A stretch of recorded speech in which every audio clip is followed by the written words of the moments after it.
Praise the Lord. Welcome back.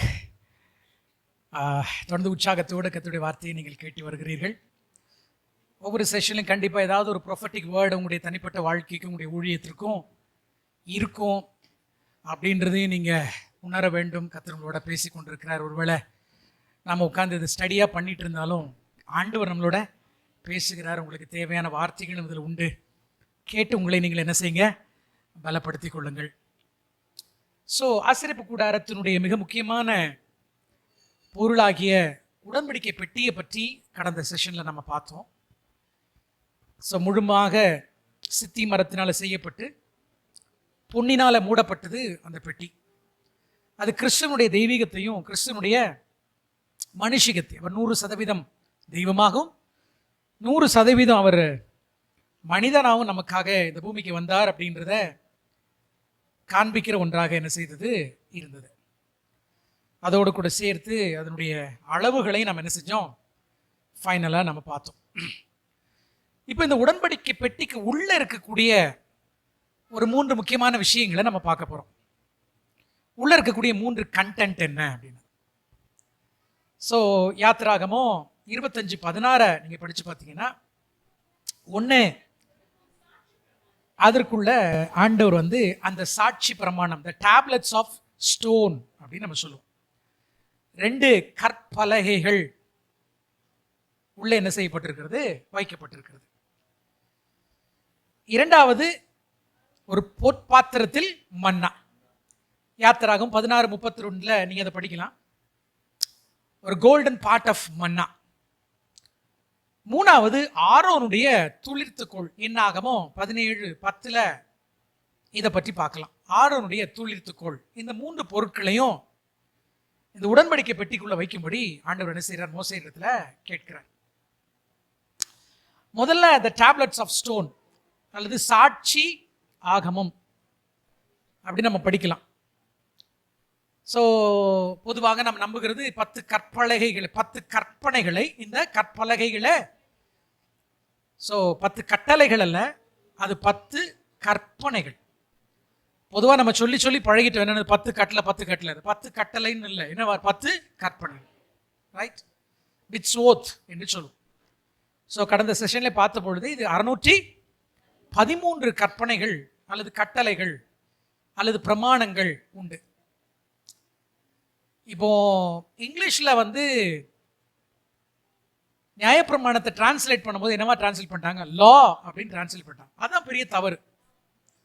So அடிப்படையில் நீங்க பார்த்தீங்கன்னா நியாயப்பிரமாணம் என்பது எபிரேய மொழியில தோரான்னு சொல்லுவோம். எல்லாரும் சொல்லுங்க தோரா. இஸ்லாமியர்கள் கூட சொல்லுவாங்க தௌராத்துன்னு சொல்லுவாங்க. தோரானா சரியான மொழியாக்கம் இன்ஸ்ட்ரக்ஷன்ஸ். எல்லாரும் சொல்லுங்க இன்ஸ்ட்ரக்ஷன், வழிமுறைகள். அதுதான் சரியான மொழியாக்கம். ஸோ இஸ்ரவேல் ஜனங்களுக்கு தேவன் பாலும் தேனும் ஓடுகிற கானானை சுதந்திரமா கொடுக்க போறார். இந்த இதுவரைக்கும் தேசமே இல்லாம 430 வருஷங்களாக தேசாந்திரிகளாகவும் அடிமைத்தனத்தில் திரிந்த இந்த ஜனங்களுக்கு தேவன் எதை கொடுக்க போறார், ஒரு தேசத்தை கொடுக்க போகிறார். அந்த தேசத்தில் அவர்கள் எப்படி வாழ வேண்டும், எப்படி உடுத்த வேண்டும், எப்படி சாப்பிட வேண்டும், எப்படி விவசாயம் பண்ணணும், புரியுதா, என்பதை பற்றியதான வழிமுறைகள், இன்ஸ்ட்ரக்ஷன். நீங்க ஒரு மொபைல் போன் வாங்குறீங்கன்னா அதோட வேண்ட ஒரு மேனுவல் வரும் பாருங்க. அந்த மேனுவல் புக்கு தான் தோரா அப்படின்னு அழைக்கிறோம். ஆனால் இன்னைக்கு அந்த மேனுவல் புக் வேண்டான்றாங்க. குழியில் போய் வளர்த்தான். ரொம்ப அழகா இருக்கும். அதில் இருக்கக்கூடிய ஒவ்வொரு பிரமாணங்களையும் விளக்கணும்னா அவ்வளவு பியூட்டிஃபுல்லா இருக்கும். என்ன சொல்லுவாங்க, கிறிஸ்து நியாயப்பிரமாணத்தினுடைய முடிவா இருக்கிறார். எல்லாரும் என்னவா சொல்லுங்க, நியாயப்பிரமாணத்தினுடைய. ஆகவே கிறிஸ்து என்ன செஞ்சார், நியாயப்பிரமாணத்தை முடித்து வைத்தார்ன்றாங்க. முடிவா இருக்கிறார்ன்ற அர்த்தம் அதல்ல. நல்லா புரிஞ்சுக்கோங்க. He is the goal of the law. He is the goal of the law. அங்க வந்திருக்கிற கிரீக் வேர்டு டெலாஸ்ன்ற வேர்டு, டெலியாஸ், TELOS, which means கிறிஸ்து நியாயப்பிரமாணத்தினுடைய கோல். இப்போ நீங்க ஓடுறீங்க ஓட்டப்பந்தயத்துல, ஒரு இடத்துல போய் முடிப்பீங்க இல்லையா, அந்த முடிக்கிற இடத்த என்னன்னு சொல்லுவோம், கோல்னு சொல்லுவோம், இலக்குன்னு சொல்லுவோம், இல்ல டார்கெட்னு சொல்லுவோம். ஸோ கிறிஸ்து நியாயப்பிரமாணம் அச்சீவ் பண்ண வேண்டிய அந்த டார்கெட் யார், கிறிஸ்து தான். அவர் முடிச்சு வச்சாருன்னு இல்லை, Christ is the end of the law அப்படின்றான். அப்படின்னு போட்டு என்ன செய்வோம், கிரைஸ்ட் இஸ் த எண்ட், அவ்வளவுதான். லாவுக்கு என்ன வச்சிட்டாரு, நோ எண்ட். எசேக்கியேல் புத்தகத்துடைய கடைசி பகுதியில் வாசிச்சு பாருங்க. திரும்ப ஆண்டவராக இயேசு கிறிஸ்து இந்த பூமியை வந்து ஆட்சி செய்ய போகிற 1000 வருஷ அரசாட்சியில் அவர் எதை போதிக்க போகிறார்? நியாயப்பிரமாணத்தை தான் போதிக்க போறார். ஏசாயா 2ஆம் அதிகாரம் 1, 2, 3 வசனங்கள் எழுதி கொள்ளுங்கள். திரும்ப வரும்பொழுது ஒலிவ மலையில வைத்து எதை போதிக்க போகிறார்? தோராவை தான் ஆண்டவர் போதிக்க போறார். அன்னைக்கு தோராவை தான் ஆண்டவர் நியாயம் அவர் டீச் பண்ண போறார். மத்தேயு எழுதின சுவிசேஷம் 5ஆம் அதிகாரம் முழுவதும் ஆண்டவர் பேசின ஒவ்வொன்றுமே தோராதான். எல்லாமே கற்பனைகள். என்னன்னா, அன்றைக்கு இருந்த சதுசேயர் பதுசேயருடைய டீச்சிங்ஸ ஜனங்கள் ரொம்ப பாரமா நினைச்சாங்க. இயேசு கிறிஸ்து சொல்லுகிறார், வருத்தப்பட்டு பாரம் சுமக்கிறவர்களே நீங்கள் எல்லாரும் என்னிடத்தில் வாருங்கள், நான் உங்களுக்கு இளைப்பாறுதல் தருவேன், என்னுடைய நுகத்தை உங்கள் மேல் ஏற்றுக்கொள்ளும். தப்பு இல்லை, அந்த வசனத்தை வந்து சுவிசேஷ கூட்டங்கள்ல பேசுறது தப்பே கிடையாது. ஆனா அந்த வேர்டு வந்து சுவிசேஷ கூட்டத்தில் பேசுற வேர்டு கிடையாது. வருத்தப்பட்டு பாரம்னா நம்ம இந்த பாரத்தை கடனை உள்ள கொண்டு வந்து வச்சிருவோம், வியாதி உள்ள கொண்டு வந்து கான்டெக்ஸ்ட்னா வருத்தத்தோடு என்னுடைய பிரமாணங்களை சுமக்கிற ஜனங்களே. என்னன்னா, ஆண்டவர் கொடுத்தது 613 தான். ஆனா இயேசு கிறிஸ்துடைய காலத்தில் இருந்த சதுசேயரும் பரிசேயரும் வேதப்பாரர்களும் 1000க்கும் அதிகமான பாரமான வாய்மொழியில பின்பற்ற வரக்கூடிய மிஷ்னான்னு சொல்லுவாங்க. மிஷ்னா எழுதிக்கோங்க, மிஷ்னா, MISHNA, மிஷ்னா. தோரா என்பது மோசையின் மூலமாக தேவன் கொடுத்த அவருடைய இன்ஸ்ட்ரக்ஷன்ஸ். மிஷ்னா என்பது வாய்மொழியில பின்பற்றி வரப்படக்கூடிய சில சடங்காச்சாரங்கள், சம்பிரதாயங்கள். இப்ப நம்ம குடும்பங்கள்ல இருக்கும் இல்லையா, எழுதப்படாத சட்டங்கள் இருக்கும். கல்யாணம்னு வைங்க, சிலர் எழுதப்படாத சட்டத்தை தூக்கிட்டு வந்து நிற்பான், இதெல்லாம் பண்ணித்தான் ஆகணும் அப்படின்பா. கிறிஸ்தவ குடும்பங்களா இருந்தாலும் சில எழுதப்படாத நியமங்கள்லாம் இருக்கும். இயேசு கிறிஸ்து ஒரு நாளும் தோராவுக்கு விரோதமா பேசல. அவர் பேசுறது அத்தனையுமே எழுதப்படாத இந்த மிஷ்னாவுக்கு விரோதமா. இயேசு கிறிஸ்துவின் காலத்துல 1000க்கும் மேற்பட்ட மிஷ்னா இருந்துச்சுங்க. அதுல ஒண்ணு கை கழுவாமல், உதாரணம் சொல்றேன், கை கழுவி தயவு செய்து சாப்பிடுங்க. இந்த மாதிரி நியாயப்பிரமாணத்துல கை கழுவிதான் சாப்பிடணும்னு இல்ல, அதனால கை கழுவ மாட்டேன்னு சொல்லாதீங்க. பட் கை கழுவிதான் சாப்பிட வேண்டும் என்பது நியாயப்பிரமாணத்துடைய 613 கட்டளையில் எங்கேயுமே இல்ல. ஆக்சுவலா அவன் கை கழுவுறது ஒரு வித்தியாசமா இருக்கும். நம்ம நினைக்காம டேப் ஓபன் பண்ணி கை கழுவுறது, அந்த கை கழுவுறதுக்குனே ஒரு சர்ஜரி பண்ணுவதற்காக டாக்டர்ஸ் தியேட்டர்ஸ்க்கு நுழையும் போது என்ன செய்வாங்க, ஒரு மெத்தட் இருக்குல்ல. நீங்க நர்சிங் படிக்கிறீங்களா அல்லது மெடிக்கல் எல்லாம் போனீங்கன்னா கை கழுவுறதுக்குன்னு ஒரு கிளாஸே இருக்கு. அது மாதிரி ரபிமார்கள் என்ன செஞ்சாங்க, இப்படி எல்லாம் என்ன செய்யணும், கழுவுனா. கொரோனா டைம்ல எல்லாம் உங்களுக்கு சொல்லி தந்துருக்காங்கல்ல, கழுவணுன்ற ஒரு பிரமாணத்தை வச்சாங்க. இது வந்து தோரால் இல்லை, இது எங்கதான் இருக்குது, மிஷ்னால இருக்கு. சோ மிஷ்னாவுக்கு எதிராகத்தான் இயேசு கிறிஸ்து வந்தாரே ஒழிய ஒரு நாள் தோராவுக்கு எதிராக என்ன செய்யல, வரல. அவர் உயர்த்தி பிடித்ததே தோராவை தான். ஏன்னா அவர் தான் தோராவே, அவர் தான் நியாயப்பிரமாணம். He lifted the law. புரியுதுங்களா? ரைட். ஆக்சுவலா என்னன்னா, டிரான்ஸ்லேஷன் எரர் ரைட். தோரா அப்படின்றத சரியான மொழியாக்கு வந்து தமிழ்ல கூட ரொம்ப அழகா வந்திருக்கு, நியாயமான பிரமாணங்கள். எப்படி வேண்டாம்பீங்க நீங்க? அநியாயம்னா தான் வேண்டாம்னு சொல்லணும். ஆனா தோரா என்பது ஹீப்ரூக்கு அப்புறம் கிரீக்ல டிரான்ஸ்லேட் பண்ணும்போது கிரீக்ல வந்து நோமோஸ் அப்படின்னு டிரான்ஸ்லேட் பண்ணாங்க. நோமோஸ், NOMOS, நோமோஸ், NOMOS, நோமோஸ் டிரான்ஸ்லேட் பண்ணாங்க. என்னன்னா, அன்னைக்கு வந்து இந்த பிளானட்டரி லா, அதாவது இந்த எர்த் இருக்கு இல்லையா, நம்மளை சுற்றிலும் ஒரு லா தான் நம்மளை என்ன செய்யுது, இயக்கி கொண்டு. எல்லாமே ஒரு விதி கீழே தான் இருக்கிறோம். இப்போ நான் நின்றுகிட்டு இருக்கேன்னா அது என்னது, லா ஆஃப் கிராவிடேஷனல் ஃபோர்ஸ். ஒரு விமானம் பறக்குதுன்னா இட்ஸ் லா ஆஃப் ஏரோடைனமிக்ஸ். எல்லா விதிகளுக்கு கீழே நாம என்ன செய்யறோம், இருக்கிறோம். விரும்பினாலும் விரும்பாவிட்டாலும் we are under a law. We are under a law. நியாயப்பிரமாணத்திற்கு கீழே தான் நம்ம இருக்கிறோம். சரி, இப்போ ரோமர்ல ஒரு வசனம், நம்ம நியாயப்பிரமாணத்திற்கு கீழ்ப்பட்டவர்களா இராமல் கிருபைக்கு கீழ்ப்பட்டவர்களா இருக்கும். வசனத்துல வந்து சரியா மொழியாக்க பண்ண தெரியாம, அதாவது டிரான்ஸ்லேட் பண்ண தெரியாம பண்ணி வச்சிருப்பாங்க. ஆனா சார் அந்த இதுக்குள்ள போக விரும்பல. நான் போனா நான் ஒரு ரூட் எடுத்தேன்னா அது போயிட்டே இருப்பேன், அது வேற. இப்போ ரோமருக்கு போயிடுவோம் நம்ம. கவனிங்க, நோமோஸ் அப்படின்னா கிரேக்கர்கள் பயன்படுத்தக்கூடிய ஒரு லா. அதாவது இந்த ஜூபிட்டரோ அல்லது இந்த சாட்டர்னோ அல்லது எர்த்தோ ஒரு லாவுக்கு கீழே நிற்கிது இல்லையா, அந்த லாவுக்கு அவங்க பேர் வச்சிருக்கிற பேர் என்னது, நோமோஸ். அதை தூக்கி இங்க வச்சுட்டாங்க. தோரான்ற வேர்டை டிரான்ஸ்லேட் பண்ணும்போது என்ன டிரான்ஸ்லேட் பண்ணிட்டா, இன்ஸ்ட்ரக்ஷன் பண்ணாம நோமோஸ்னு வச்சுட்டான். அவனுக்கு என்ன மொழி தெரியுமோ அதை வச்சுட்டான். அடுத்தது அதை லாட்டின்ல டிரான்ஸ்லேட் பண்ணும்போது லெக்ஸ்னு பண்ணாங்க. LEX, Lex. லெக்ஸ் லெக்ஸ் தான் இங்கிலீஷ்ல என்னவா மாறுது, லாவா மாறுது. அப்போ இன்ஸ்ட்ரக்ஷனா இருந்தது எங்க வந்து முடிஞ்சிருச்சு, சட்டத்துல வந்து முடிஞ்சு. சட்டம் யாருக்கு தான் சட்டம் பிடிக்கும் சொல்லுங்க? காலையில் அவசரமா வர்றோம், எப்படி 10 மணிக்குள்ள என்ன செஞ்சாகணும், இங்க ரீச் ஆகணும்னு வரும்போது அவினாஷியில சிக்னலை போட்டு என்ன நிறுத்தும் போது யாருக்கு தான் ஆமா டென்ஷன் ஆகுது? நமக்கு லெஃப்ட்ல ஒரு வழி இருக்கு, ஃப்ரீ லெஃப்டா இல்லைனாலும் என்ன செஞ்சிருவோம்? அதாவது சட்டத்தை மீற வேண்டும் என்பது இயல்பாகவே விழுந்து போன இந்த மனிதனுடைய இயல்பு. அதனால சட்டம் நமக்கு பிடிக்காது.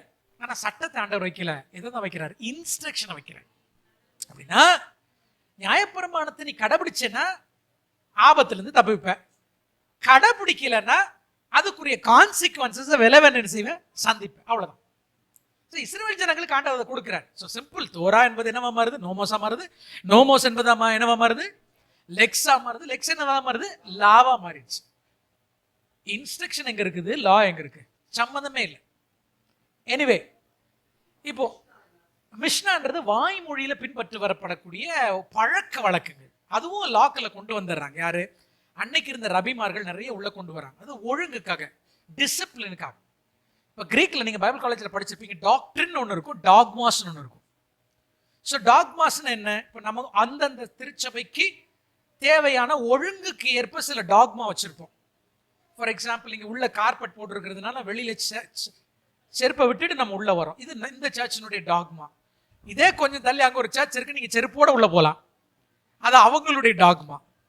சில சபைகள்ல ஆண்கள் ஒரு சைடும் பெண்கள் ஒரு சைடு உட்காந்துருப்பாங்க, அது இந்த சர்ச்சினுடைய டாக்மா. அந்த சர்ச்சில் போனீங்கன்னா எல்லாரும் உள்ள ஒன்னா உட்காரலாம், அது அவர்களுடைய டாக்மா. ஸோ அந்தந்த திருச்சபைக்கு ஒரு என்ன இருக்கும்? ஒரு டாக்மா இருக்கும். மிஷ்னாவும் அப்படிதான் ஜனங்களை இன்னும் ஒழுங்குபடுத்துவதற்காக ரபிமார்களால் கொண்டு வரப்பட்ட. ஆனா இது ரொம்ப பாரமா இருந்துச்சு. அதனாலதான் ஆண்டவர் சொன்னார், வருத்தப்பட்டு பாரம். எந்த பாரம்? நியாயப்பிரமாணத்தை கடைபிடிக்க முடியாம கஷ்டப்படுறவங்களே நீங்கள் எல்லாரும் என்னிடத்தில் வாருங்கன்னா உங்களுக்கு இளைப்பாறுதல் தருவேன்னு சொல்லிட்டு, என்னுடைய நுகம். எல்லாரும் சொல்லுங்க, என்னது நுகம்னா? டீச்சிங்க. அங்க வந்திருக்கிற வேர்டு நுகம்னா என்னது? டீச்சிங். என்னுடைய டீச்சிங்கை நீங்க எடுத்துக்கொள்ளுங்கிறாரு. நான் உங்களுக்கு என்ன செய்யறேன்? டீச் பண்றேன். அங்க வந்திருக்கிற நுகம்ன்ற வேர்டு which means teaching. என்னுடைய டீச்சிங்கை நான் உங்களுக்கு சொல்றேன். இது உங்களுக்கு என்னவா இருக்கும்? லகுவா இருக்கும். அஃப்கோர்ஸ் அது ஒரு பாரம் தான், இல்லைன்னு சொல்லல. பட் நான் வந்து உங்களை என்ன செய்வேன்? கஷ்டப்படுத்துவதற்காக, உங்களுடைய நல்லது. இதுதான் அந்த வசனத்தினுடைய அர்த்தம். சரியா? ஆக்சுவலி என்னுடைய பிரச்சனை என்னன்னா, நிறைய கரெக்ஷன் பண்ணுவேன். நீங்க காலாகாலமா நம்பி வந்த விஷயங்கள்லாம் என்னவா இருக்கும்? அப்படியே உல்டாவா இருக்காது. நான் ஒன்றும் பண்ண முடியாது. அதனாலதான் இந்த ஹீப்ரூ கிரீக் அப்படின்னாலே நிறைய பாஸ்டர்ஸ் அலறுவாங்க. ஏன்னா இவங்க வந்தாங்கன்னா எல்லாத்தையும் என்ன செஞ்சிருவாங்க? ஒரிஜினலுக்கு மாத்திடுவோம். வேற ஒன்றும் இல்லை. எங்க மாத்துவோம்? ஏன்னா இந்த கிரீக் அப்படின்னு வந்து எங்கேயோ கிறிஸ்டியானிட்டி தவறி போயிடுச்சு. நல்லா புரிஞ்சுக்கோங்க. கிறிஸ்தவம் வந்து ட்ராக் மாறி பல வருஷம் ஆச்சு. நம்ம ட்ராக் மாறிட்டோம். என்னைக்கு இந்த ஹீப்ரூ பேக்ரவுண்ட்ல இருந்து கிரீக் பேக்ரவுண்டுக்கு போய் இப்போ வெஸ்டர்ன் பேக்ரவுண்டுக்கு வந்துட்டோமோ, இன்னைக்கு நம்ம நம்புறதுல என்னன்னா, வெள்ளக்காரன் கொண்டு வந்து நமக்கு சொல்லி தர்றதுதான். இன்னைக்கு எல்லா உபதேசங்களும் பார்த்தீங்கன்னா, பொதுவாக இங்க இருக்கக்கூடிய பாஸ்டர்ஸ் ஏதாவது ஒரு பைபிள் காலேஜில் படிச்சிருப்போம். ஸோ கண்டிப்பாக மேக்ஸிமம் பாஸ்டரும் பைபிள் காலேஜ் நடத்துறாரு, நானும் பைபிள் காலேஜ் நடத்துறேன். ஸோ நம்முடைய பைபிள் காலேஜில் டீச் பண்ணக்கூடிய மெயின் தியாலஜி இட்ஸ் டிஸ்பென்சேஷனல் தியாலஜின்னு ஒன்று படிப்போம். காலங்களும் யுகங்களும் ஒரு டீச்சிங்கே இருக்கும். பட் ஆக்சுவலாக எங்க பைபிள் காலேஜில் அதை டீச் பண்ண மாட்டேன். ஏன்னா அது பைபிளே கிடையாது. டிஸ்பென்சேஷனல் தியாலஜின்னு சொல்லுவோம். இது எங்கிறது வந்து அமெரிக்காலேருந்து வந்து ஒரு தியாலஜி.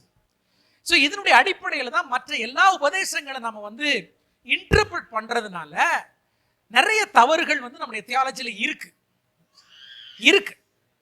அப்போ வந்து சம்டைம்ஸ் அந்த ஒரிஜினல் பேக்ரவுண்டுக்கு போகும்போது, அதாவது வெஸ்டர்னைஸ்டா இல்லாம ஈஸ்டர்ன் மெத்தட்ல நம்ம பைபிளை பார்த்தோம்னா, அதாவது ஒரிஜினல் மெத்தட்ல ஒரிஜினல் லாங்குவேஜ்ல பார்த்தோம்னா, வேற வழியில சில விஷயங்களை நம்ம மாத்தித்தான் ஆகணும். ஆனா அது மாத்துறது என்பது ரொம்ப கடினமான ஒரு விஷயம், ரொம்ப கஷ்டம். விசுவாசிக்கு ஒத்து வர மாட்டாங்க. 4 பேர் சபை விட்டு என்ன செஞ்சிடும் போறோம். அது என்ன காலாகாலமா நம்ம வந்தது, நீ புதுசா வருத்தப்பட்டு பாரம் சுமக்கிறவளேன்றது எவ்வளவு அழகான வசனமா இருக்கு. நீர் வந்து இதை வந்து என்ன சொல்றீங்க? டீச்சிங்னு சொல்றீங்களா? இது எப்படி நாங்க நம்புறது அப்படிம்பாங்க. கொஞ்சம் கஷ்டமா தான் இருக்கும். But it's okay.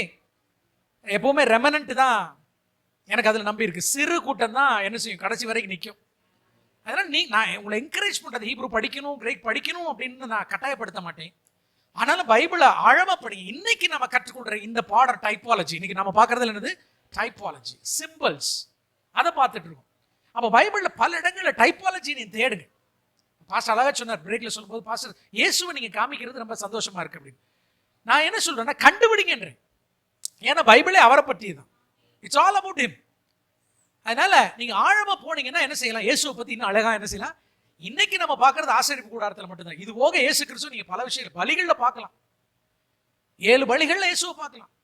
7 பண்டிகைகள்ல இயேசுவை பார்க்கலாம். You can see everywhere. தோராவை சுற்றிலும் யாரு தான்? ஆண்டவராகிய. ஏன்னா அவர் தான் கோல். தோராவோட கோலை யாரு தான்?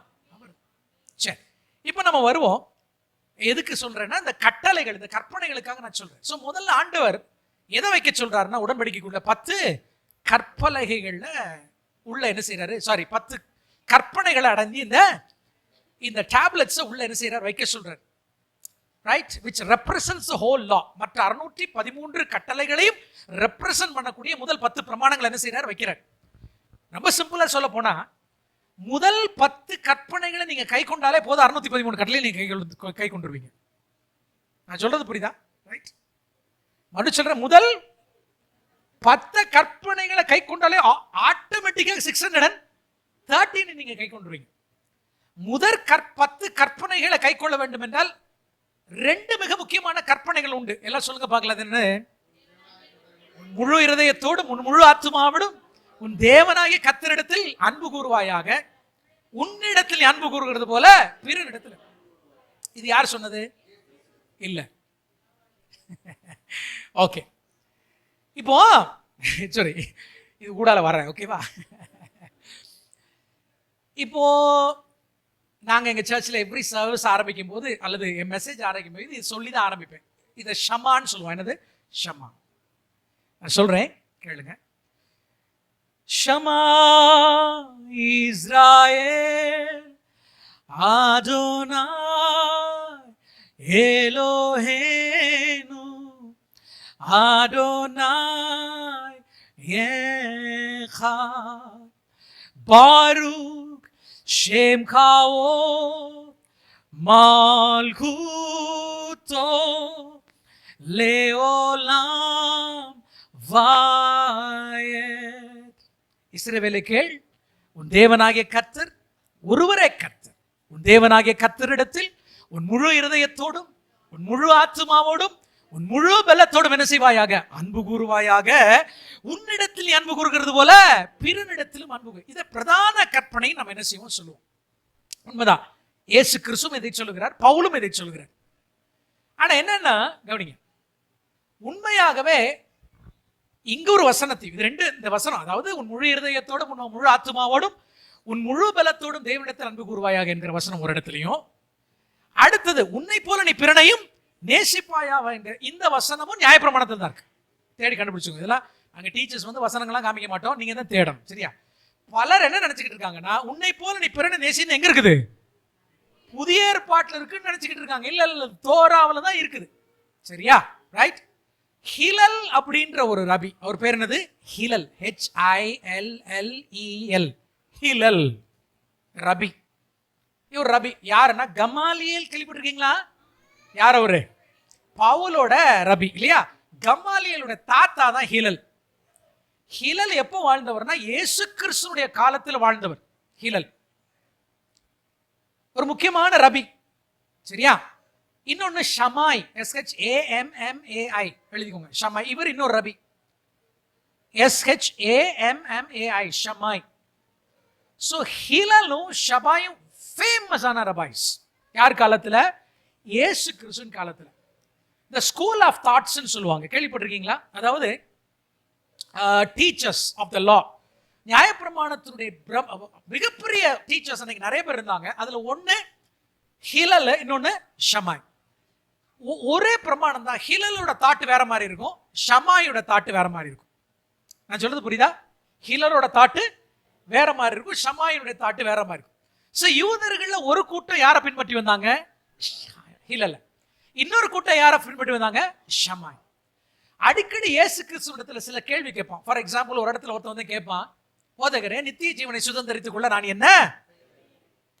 அவன் கேள்வி கேட்கும் போது என்ன மனசுல வச்சுட்டு கேள்வி கேட்பான் தெரியுமா? இவர் யாரு இவருடைய டீச்சர்னு கேட்டு கண்டுபிடிக்கிறதுக்காக. நான் சொல்றது புரியுதா? இதான் அவன் கேள்விகளுடைய எண்ணமா இருக்கும். நான் எங்கேன்னு அதுக்குள்ள நான் போக விரும்பல, போனேன்னா வெளியில வரமாட்டேன். இப்படி ஒரு ஸ்கூல் ஆஃப் தாட்ஸ் இருக்கு. ஹிலல் ஸ்கூல் ஆஃப் தாட்ஸ், ஷமாயித் ஸ்கூல் ஆஃப் தாட்ஸ். இதுல இயேசு கிறிஸ்து ஹிலலையா ஷமாயா? சில நேரங்கள்ல ஹிலல், சில நேரங்கள்ல ஷமா எடுத்தாலும், பட் அவரே அவருடைய இன்டர்பிரேஷன் தான். என்ன இன்டர்பிரேஷன்? ஸோ இந்த ஹிலல், ஷமாய் போன்றவர்கள் தான் மிஷ்னாவை நிறைய கொண்டு வர்றாங்க. பாரங்கள் அதிகமா ஏத்துனவங்களே யார் தான்? இவங்க தான். அதுல இந்த 613 கட்டளைகளையும் 2 பிரமாணங்களில சுருக்குவதற்கான இந்த 2 பிரமாணங்களை ஒன்றாக இணைத்தவர் யாரு? ஹிலல். நல்லா புரிஞ்சவங்க, ஜீசஸ் இல்ல. ரைட்? ஃபார் எக்ஸாம்பிள், வெள்ளை அடிக்கப்பட்ட கல்லறையே இயேசு கிறிஸ்துல வேர்ட் எல்லாம் சொல்றாரு பாருங்களேன். இது அவரா சொல்ற வேர்ட் அல்ல, ஏற்கனவே வழக்கத்துல இருந்த வார்த்தைகள். சரியா? இப்போ இது உங்களால ஏத்துக்கிட முடியாம இருக்கும். அது எப்படி இயேசு கிறிஸ்து தான் இதை சொன்னார் அப்படின்னு நீங்க சண்டைக்கு வந்தாலும் வருவீங்க. ஆனா என்கிட்ட ஜெயிக்க முடியாது. ரைட்? ஆக்சுவலா இந்த 2 பிரமாணங்களை கட்டுறாங்க பாருங்க. இதை கட்டுவது, அங்கிருந்து ஒரு வசனத்தையும் இங்கிருந்து ஒரு வசனத்தையும் கட்டுவதை தான் பைண்டிங் அண்ட் லூசிங்னு சொல்லுவாங்க. என்ன சொல்லுங்க? என்னது? என் நாமத்தினால பூமியில் எவைகளை கட்டுவீர்களோ அது பரலோகத்தில். பேதுரு வந்து ஆண்டவர் சொல்வார் இல்லையா, ஒரு இடத்துக்கு செசரியா பிலிப்பை பட்டணத்துக்கு கூட்டு போய் நீங்கள் என்ன யார் என்று சொல்லுகிறீர்கள் சொல்லும்போது பேதுரு சொல்லி, ஜீவனுள்ள தேவனுடைய குமாரனாகிய கிறிஸ்து. ரொம்ப அழகா இருக்கும். நீரே அவர். எல்லாம் சொல்லுங்க. ஆக்சுவலா ஹீப்ரூல படிச்சீங்கன்னா நீர் ஜீவனுள்ள தேவனுடைய குமாரனாகிய கிறிஸ்துன்னு சொல்ல மாட்டார், நீரே அவர். எங்க நான் சொன்ன மாதிரி சொல்லுங்க பார்க்கலாம். நீர் எவரு? நீர் தான் அவரு, ஜீவனுள்ள தேவனுடைய குமாரனாகிய மெஸ்ஸியா அப்படிம்பார். அப்ப மாம்சமும் ரத்தமும் இது என்ன செய்யல, உனக்கு வெளிப்படுத்தல அப்படின்னு சொல்லிட்டு பரலோக ராஜ்யத்தினுடைய திறவுகோலை உனக்கு தர்றேன், பூமியில நாமத்தினால் எவைகளை கட்டுவீர்களோ அது பரலோகத்துல. இது வந்து பிசாச கட்டுற வசனம் இல்ல, நல்லா புரிஞ்சுக்கோங்க. ரைட்? நம்ம என்ன செய்வோம், இது நீங்க ஸ்டூடெண்ட்ஸா இருக்கிறதுனால இதெல்லாம் சொல்லி தர்றேன். சரியா? பைபிளை இன்டர்பிரட் பண்ணும்போது ரொம்ப கவனமா இன்டர்பிரட் பண்ணணும். சரியா? எல்லா வசனத்தையும் எடுத்துட்டு எல்லாத்துக்கும் அப்ளை பண்ணக்கூடாது. பலவானை முந்தி கட்டினால ஒழிய அப்படின்னு ஒரு வசனம் இருக்கு. அது வந்து பிசாசுடைய கிரியைகளை கட்டுவது. பிசாச முதல்ல கட்ட முடியாது, அது உங்களுக்கு தெரியுமா? ஆமா, அவனை கடிந்து கொள்ளலாம். கட்டி யாரோ அவுத்து, நம்ம கட்ட யாரோ அவுத்து விட்டு இருக்காங்க. அவனை கட்ட முடியாது. அவனுடைய கிரியைகளை நீங்க என்ன செய்யலாம், கட்டலாம் ஒழிய அவனை கட்ட முடியாது. ரைட்? ஆனா இங்க என் நாமத்தினால பூமியில 2 பேர் ஒருமனப்பட்டு எவைகளை கட்டுகிறீர்களோ அது பரலோகத்துல கட்டப்படும்னா என்ன அர்த்தம்னா, நல்லா புரிஞ்சுக்கோங்க, இதுக்கும் கட்டுறதுக்கும் சம்பந்தம் இல்லை. இதனுடைய சரியா புரிந்து கொள்ள வேண்டும் என்றால், இப்ப கிராமங்களுக்கு போனீங்கன்னா ஊரு கட்டுப்பாடுன்னு ஒண்ணு இருக்குமா? கிராமங்களுக்கு போனீங்கன்னா என்ன இருக்கும்? ஊரு கட்டுப்பாடு. அந்த கிராமத்துக்கு ஒரு பஞ்சாயத்து தலைவர் இருப்பாரு, அவர் ஒரு கட்டு வச்சு சொல்லுவாங்க, இது எங்க ஊர் கட்டு அப்படிமா. சில கிராமங்கள்ல உதாரணத்துக்கு ஒரு பெண் எடுக்க போறீங்க, தெற்கு பகுதியில் திருநெல்வேலி போன்ற மாநிலங்கள், அந்த சைட்ல எல்லாம் மாவட்டங்கள் எல்லாம் நீங்க போனீங்கன்னா இங்கே இருக்கலாம். ஒரு ஊர்ல போய் நீங்க பெண் எடுக்கணும்னு சொன்னா அந்த ஊருக்கு நீங்க என்ன கொடுக்கணும்? பரிசு கொடுக்கணும், பரிசம். ரைட்? அந்த ஊர் தலைவர் சொல்ற 50,000 ரூபாய் ஊருக்கு என்ன கட்டு பரிசு நீ கொடுத்தா தான் என்ன செய்ய முடியும், இந்த ஊர்ல இருந்து பெண் எடுக்க முடியும்வாங்க. சும்மா இல்ல. அதுக்கப்புறம் பெண்ணு வீட்டுல இருந்து வரதட்சணை வர்றது வேற. ஆனா ஊரு கட்டு என்னன்னா, நீங்க அந்த ஊருக்கு என்ன கொடுக்கணும்? பரிசு கொடுத்தா தான் அந்த ஊர் என்ன செய்யும். இப்படி கட்டுன்னு ஒண்ணு இருக்கு இல்லையா? அந்த கட்டுறவர் யாரு? ஊர் தலைவர். அதுதான் ஆண்டவர் திருச்சபையில் அப்போஸ்தலர்களை கத்தர் வைத்திருக்கிறார். சோ அப்போஸ்தலர்கள் என்ன செய்யறாங்கன்னா, திருச்சபைக்குள்ள ஒரு கட்டுறாங்கன்னா அதை பரலோகம் அங்கீகரிக்குது. என் நாமத்தினால நீங்க எதை இங்க கட்டுகிறீர்களோ அல்லது எதை வந்து நீங்க உபதேசம் என்று சொல்லுகிறீர்களோ, எதை சபைக்குள்ள கட்டுப்பாடு என்று கொள்ளுகிறீர்களோ அது பரலோகம் என்ன செய்யுது? ஏத்துக்குதுங்கிறார். ஆனா இது பாஸ்டர் சொல்லி தர்றது கொஞ்சம் டேஞ்சர். ஏன்னா இவங்க கட்டுறதெல்லாம் அங்க பரலோகத்தில் கட்ட நினைச்சிடக்கூடாது. என்னன்னா, வெளிப்படுத்தலுக்கு அப்புறம் புதுசான உபதேசம் ஒண்ணு கிடையாது. அதாவது சபை என்பது எந்த உபதேசத்தினால கட்டப்படுது? அப்போஸ்தலர்கள், தீர்க்கதரிசிகள். எந்த அப்போஸ்தலர்கள்? Capital letter A. எல்லாம் சொல்லுங்க என்னது? சில இங்கிலீஷ் வேர்ட்ஸை கேபிட்டல் லெட்டர்ல எழுதணும், சில இங்கிலீஷ் வேர்ட்ஸ் ஸ்மால் லெட்டர் தான் எழுதணும். இப்போ நம்மள அப்போஸ்தல் நீங்க போட்டீங்கன்னா ஸ்மால் லெட்டர் தான் போடணும், கேபிட்டல் லெட்டர் போடக்கூடாது. த அப்போஸ்தல்னு போட்டீங்கன்னா அவர் யாரு? இயேசு கிறிஸ்து தான். கேபிட்டல் லெட்டர்ல அப்போஸ்தல் போட்டீங்கன்னா அவர் அவங்க யாரு? பைபிள்ல இருக்கக்கூடிய அப்போஸ்தலர்கள், பவுல் வரைக்கும் உள்ள அப்போஸ்தலர்கள் மட்டும்தான். அதே போல தீர்க்கதரிசிகள்னா பைபிள் இருக்கக்கூடிய தீர்க்கதரிசிகள் மட்டும்தான். திருச்சபையினுடைய அஸ்திபாரத்தை அவங்க போட்டுட்டு போயிட்டாங்க. இதுக்கு மேல ஒரு அஸ்திபாரத்தை நீங்க போடக்கூடாது. உபதேசங்கள் என்று வரும்போது நல்லா புரிஞ்சுக்கோங்க, அப்போஸ்தலர்களும் தீர்க்கதரிசிகளும் ஏற்கனவே பைபிள்ல என்ன அஸ்திபாரத்தை போட்டாங்கன்னா அது மேல கட்டுறதுக்கு தான் இந்த அப்போஸ்தலர்களுடைய வேலை. Small letter A. இவன் நம்ம தி அப்போஸ்தலன் கூட போட்டுக்குவாங்க நம்ம ஆட்கள். இயேசுநாதர் இடத்தை விட மாட்டாங்க. இதெல்லாம் கவனம், விளையாட்டு இல்ல. அப்போ ஏற்கனவே நம்முடைய அப்போஸ்தலர்களும் தீர்க்கதரிசிகளும் எதை கட்டுப்பாடு என்று கட்டி வைத்திருக்கிறார்களோ அதை கர்த்தர் என்ன செஞ்சிட்டார்? பரலோகத்துல அங்கீகரித்திருக்கிறார். நான் சொல்றது உங்களுக்கு புரியுதா?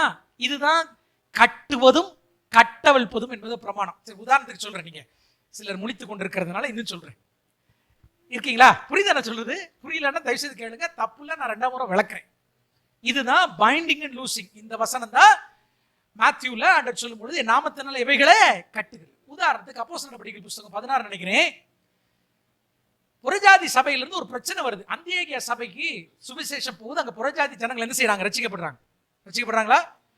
அப்போ இங்கிருந்து ஹெட் ஆபீஸ்ல இருந்து, ஹெட் சர்ச்ல இருந்து, தலைமை சபையில இருந்து போகக்கூடிய சில யூத ரட்சிக்கப்பட்ட யூதர்கள் என்ன செய்யறாங்க? அங்க போய் எப்ப ரட்சிக்கப்பட்டீங்க, ஆனா நீங்க விருத்த சேதனம் எடுத்துக்கிட்டீங்களா அப்படின்னு கேட்கிறாங்க. என்னமா 15ல கேட்கிறாங்க இல்லையா?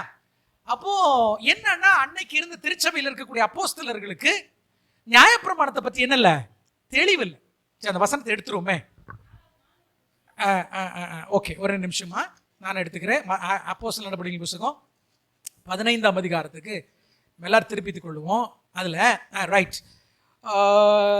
ஓகே, நம்ம முதல்ல விஷயத்தை சொல்லிடுறேன். இப்போ என்னன்னா, அன்னைக்கு நியாயப்பிரமாணத்தை புறஜாதிகள் கை கொள்ள வேண்டுமா, எவைகளை கை கொள்ள வேண்டும் என்கிற தெளிவான இன்ஸ்ட்ரக்ஷன் இல்லை. இவங்களுக்கு தெரிஞ்சதெல்லாம் என்ன? பரிசுத்த ஆவியை பெற்றுக்கொண்டார்கள், இயேசுவை மெசியா என்ன செய்தாங்க? ஏற்றுக்கொண்டாங்க. சிலவங்க அந்நிய பாஷையில என்ன செஞ்சாங்க? பேசினாங்க. அங்கிருந்து எங்க போறதுன்னு அவங்களுக்கு தெரியாது. ஏன்னா அன்னைக்கு உங்க கையில் இருக்கிற மாதிரி அவங்ககிட்ட என்ன கிடையாது? பைபிள் இல்ல. புதிய ஏற்பாடு அது வரைக்கும் எழுதப்படலை. புதிய ஏற்பாடு எழுதப்பட்டது எப்பதான்? 1ஆம் நூற்றாண்டுல தான். அது வரைக்கும் உங்களுக்கு பைபிள் கிடையாது போது சரியான இன்ஸ்ட்ரக்ஷன் இல்லாம என்ன செய்ய பிரச்சனை வந்து போச்சு. விருத்த சேதனம் பண்ணாதான் என்ன செய்ய முடியும்? நீ ரட்சிப்புக்குள்ள வர முடியும். ஏற்கனவே யூத மதத்துக்குள்ள புறஜாதிகள் வரலாம், தாராளமா வரலாம். ராகாப் உள்ள வந்திருக்கா, ரூத் என்ன செஞ்சிருக்கா? உள்ள வந்திருக்கா, உரியா உள்ள வந்திருக்கா இல்லையா? உரியா யாரு? ஏத்தியனாகிய உரியா. நிறைய பேர் உள்ள வந்திருக்காங்க. எப்படின்னா, உள்ள வர்றது ரொம்ப சிம்பிள். நீ யெகோவா தேவனை நம்பணும், விருத்த சேதனம் பண்ணிக்கணும், மிக்குவா என்கிற ஒரு சடங்கு வழியை நீ போனேன்னா போதும், என்ன செஞ்சிடலாம்? உள்ள வந்துடலாம். ஆகவே இவங்க போய் விருத்த சேதனம் பண்ண வேண்டும் என்கிற கட்டாயத்தை சொல்லும் போது இந்த பிரச்சனை எங்க கொண்டு வர்றாங்க? சபைக்கு கொண்டு வர்றாங்க. முதல் ஜெருசலேம் கவுன்சில். எல்லாரும் சொல்லுங்க, முதல் எருசலேம் சங்கம் கூடுது. இதான் ஃபர்ஸ்ட் சர்ச் கவுன்சில். முதல் சங்கம் கூடி என்ன செய்யறாங்க? ஓகே, இதுக்கு ஒரு தீர்மானம் பண்றாங்கன்னு பேதுரும் யாக்கோபு எழும்பி ஒரு கட்டு கட்டுறாங்க. யாக்கோபு பேதுரு என்ன செஞ்சாங்க? எழும்பி கட்டுறாங்க. ஏன்னா ஆண்டவர் ஏற்கனவே சொன்னார், என் நாமத்தில் பூமியில் எவைகளை கட்டுவீர்களோ அது பரலோகத்தில் என்ன செய்யப்படும்? கட்டப்படணும்னு. இதுதான் கட்டு. என்ன கட்டு? வாசிங்க பார்க்கலாம். 20வது வசனத்துல 19 வாசிங்க. ஆதலால் புறஜாதிகளில் தேவனிடத்தில் திரும்புகிறவர்களை கலங்கம் பண்ண வேண்டாம். விக்கிரகங்களுக்கு படைத்த அசுத்தியானவர்களோ, வேசித்தனத்திற்கோ, நொறுங்குண்டு செத்ததற்கும் ரத்தத்திற்கும் விலை இருக்கும்படி அவர்களுக்கு நான் என்ன செய்யறேன்? எழுத வேண்டும் என்று என்ன செய்யற? இதை தவிர வேற எதையும் அவங்களுக்கு என்ன செய்ய வேண்டாம். என்னென்ன வாசிக்க பார்க்கலாம். விக்கிரகங்களுக்கு படைத்தவைகள், 2வது வேசித்தனம், 3வது நெருங்குண்டு செத்தது, 4வது ரத்தத்திற்கு விலகி இருக்க வேண்டும் என்றதை பற்றி வேற எதை என்ன செய்ய வேண்டாம். கவனிங்க, ஓகேவா? அப்ப புறஜாதிகள் வேற எந்த பிரமாணத்தை கடைபிடிக்க வேண்டாம் தானே? இல்ல, என்னுடைய கேள்வி என்னன்னா, இப்ப 4 விஷயத்தை தவிர நியாயப்பிரமாணத்தில் இருக்கக்கூடிய மற்ற கட்டளைகளை நம்ம கடைபிடிக்க வேண்டிய அவசியம் இல்லை தானே? இல்ல. கவனிங்க, எமர்ஜென்சியா இப்ப இதை சொல்லு. எல்லாம் சொல்லுங்க. என்னது? இப்ப தண்டப்பா உள்ள வந்திருக்கான். இப்ப என்ன செய்ய முடியும்? மற்ற விஷயங்களை என்ன செய்ய முடியாது, போதிக்க முடியாது. அவனுக்கு புறஜாதியிலிருந்து வந்ததுனால முதல்ல விக்கிரக ஆராதனை பத்தி பேசு. 2வது எதை பத்தி பேசு? வேசித்தனத்தை பத்தி பேசு. இது அவனுடைய பழக்கம் வழக்காது, அவனுடைய கலாச்சாரம். கலாத்து போன இடங்கள்ல கல்ச்சர் என்னது? கொருந்துல கல்ச்சர் என்னது? வேசித்தனம். தேவதாசிகள் கோயில் 1000 பேர் இருந்தாங்க. எங்க? கொருந்து பட்டணத்துல. அதனால வேசித்தனத்தை பத்தி பேசு. அடுத்தது நெருங்குண்டு என்னத்தினாலும் தின்றுவாங்க. 3வது ரத்தத்தை அப்படியே பச்சையா என்ன செஞ்சிருவான்? குடிச்சிருவான். அதனால முதல்ல அவசரமா என்ன செய்? 4 சட்டத்தை என்ன செய்? பாஸ் பண்ணு. நம்ம ஊர்ல பாஸ் பண்ணுவாங்க தெரியுமா? அரசாங்கம் வந்த உடனே அவசர சட்டம், அப்படின்னு அந்த மாதிரி அவசரமா பாஸ் பண்ணிட்டு அடுத்த வசனத்துல தான் இருக்குது. புறஜாதிகளை சொல்ல பாருங்க, மோசையின் ஆகமங்கள், அதாவது தோரா ஓய்வு நாள் தோறும் ஜெப ஆலயங்களில் வாசிக்கப்பட்டு வருகிறபடினால் பூர்வகாலம் தொடங்கி சகல பட்டணங்களிலும் அந்த ஆகமங்களை பிரசங்கிக்கிறவர்கள். கவலைப்படாத, ஒவ்வொரு ஷபாத்திலையும் ஆலயத்துக்கு போகும்போது பூர்வகாலம் முதல் அந்த ஆகமங்களை கற்றுத்தரக்கூடிய டீச்சர்ஸ் இருக்காங்க. மற்ற விஷயங்கள் அவங்க என்ன செஞ்சிருக்காங்க, கத்து கொடுத்துக்குவாங்கப்பா. அவசரமா இது என்ன செய் சொல்லுன்னு சொல்றாரு. நான் சொன்னது புரிஞ்சா ஒரு ஆமைன்னு சொல்லுவாங்க. இதுதான் கட்டு. இது என்னது, நீங்க போய் யாரும் கட்டு போட்டுக்கிட்டு இருக்காதீங்க. இப்படி ஒரு வசனம் இருக்கு, நான் சொல்றதா சட்டம்னு கட்டு போடாதீங்க. புரியுதா? ஏற்கனவே அப்போஸ்தலர்கள் தீர்க்கதரிசிகள் போட்ட இந்த கட்டு, அதுக்கு ஆமேன் போட்டு புல்சா பச்சாச்சு. இதன் மேலதான் நம்ம என்ன செய்யணும், கட்டணும். புதிய உபதேசம் எதுவுமே கிடையாது. நியூ ரெவலேஷன் ஒண்ணு கிடையாது. நமக்கு ஒரு நியூ ரெவலேஷன்னா என்னன்னா, இதுவரைக்கும் தெரியாத ஒரு வெளிப்பாடு பைபிள்ல இருந்து வர ரெவலேஷன். பைபிளுக்கு அப்பாற்பட்ட ஒரு ரெவலேஷன் கிடையாது. இந்த சாவாமைன்னு ஒருத்தர் பேசினா தெரியுமா, இங்க இதெல்லாம் புதுசு இல்ல, இதெல்லாம் பழசு. இவனுக்கு பண்ற சேட்டையெல்லாம் நான் ஸ்காட்லாண்டில் 1995-96 என்னோட வேதாகம கல்லூரி முடித்தேன். 18 வயசு. அப்போ என்னோட ஹையர் செகண்டரி முடித்த உடனே என் பைபிள் காலேஜை நான் பண்ணும்போது எங்கன்னா ஸ்காட்லாண்டு தேசம் கேள்விப்பட்டிருக்கீங்களா? Scotland, John knocks. ஸ்காட்லாண்ட்னா உங்களுக்கு அவர் ஞாபகம் வரும். ஆமாம், அவர் நமக்கு ரொம்ப தெரிஞ்ச ஆள் தான். ரைட், அவர் ஊரில் தான் படித்தேன். என்னன்னா, நான் போய் பைபிள் காலேஜ்னு நம்பி போய் மாட்டிட்டது என்னன்னா, ஒரு கல்ட்டில் போய் மாட்டிட்டேன். கல்ட்டுனா உங்களுக்கு தெரியுமா? துர் உபதேசத்தில் மாட்டிவிட்டேன். அது என்னன்னு கேட்காதீங்க. இன்னைக்கு இவனுக்கு பண்ற சேட்டையெல்லாம் நான் 1995 பார்த்துட்டேன். இன்னைக்கு இந்தியாவில் இவனுக்கு பேசுறானு பாருங்க. இதெல்லாம் புதுசு புதுசா நிறைய பேர் கொண்டு வராங்க. இதெல்லாம் எங்க பார்த்துட்டேன்? கல்ட்ல மாட்டி அதை விட்டு கத்திர என்ன வெளியில கொண்டு வந்தது பெரிய சாட்சி. ரொம்ப கஷ்டப்பட்டேன், பட்டாத பாடுபட்டோம். நாங்க கிட்டத்தட்ட ஒரு 200 ஸ்டூடெண்ட்ஸ் இருந்தாங்க. அதுல 3 பேர் மட்டும்தான் தப்பிச்சோம் அந்த கல்ட்ல இருந்து. அதுல பீட்டர், ஜேம்ஸ் அண்ட் ஜான். நான் ஜானு, ஆப்பிரிக்கால இருந்து பீட்டரு, ஆஸ்திரேலியால இருந்து ஜேம்ஸ். நாங்க 3 பேர் தான் தப்பிச்சோம். பீட்டர், ஜேம்ஸ் அண்ட் ஜான் உங்களுக்கு தெரியுமா யாரு? பேதுரு, யாக்கோபு, யோவான், சன்ஸ் ஆஃப் தண்டர்ஸ், இடி முழக்கத்து. நாங்க தான் சண்டை போட்டு வெளியில வந்தோம் 18 வயசுல. அதனாலதான் இன்னைக்கு வரைக்கும் துர்ரூபதேசத்துல நான் ரொம்ப கிளியரா இருப்பேன்.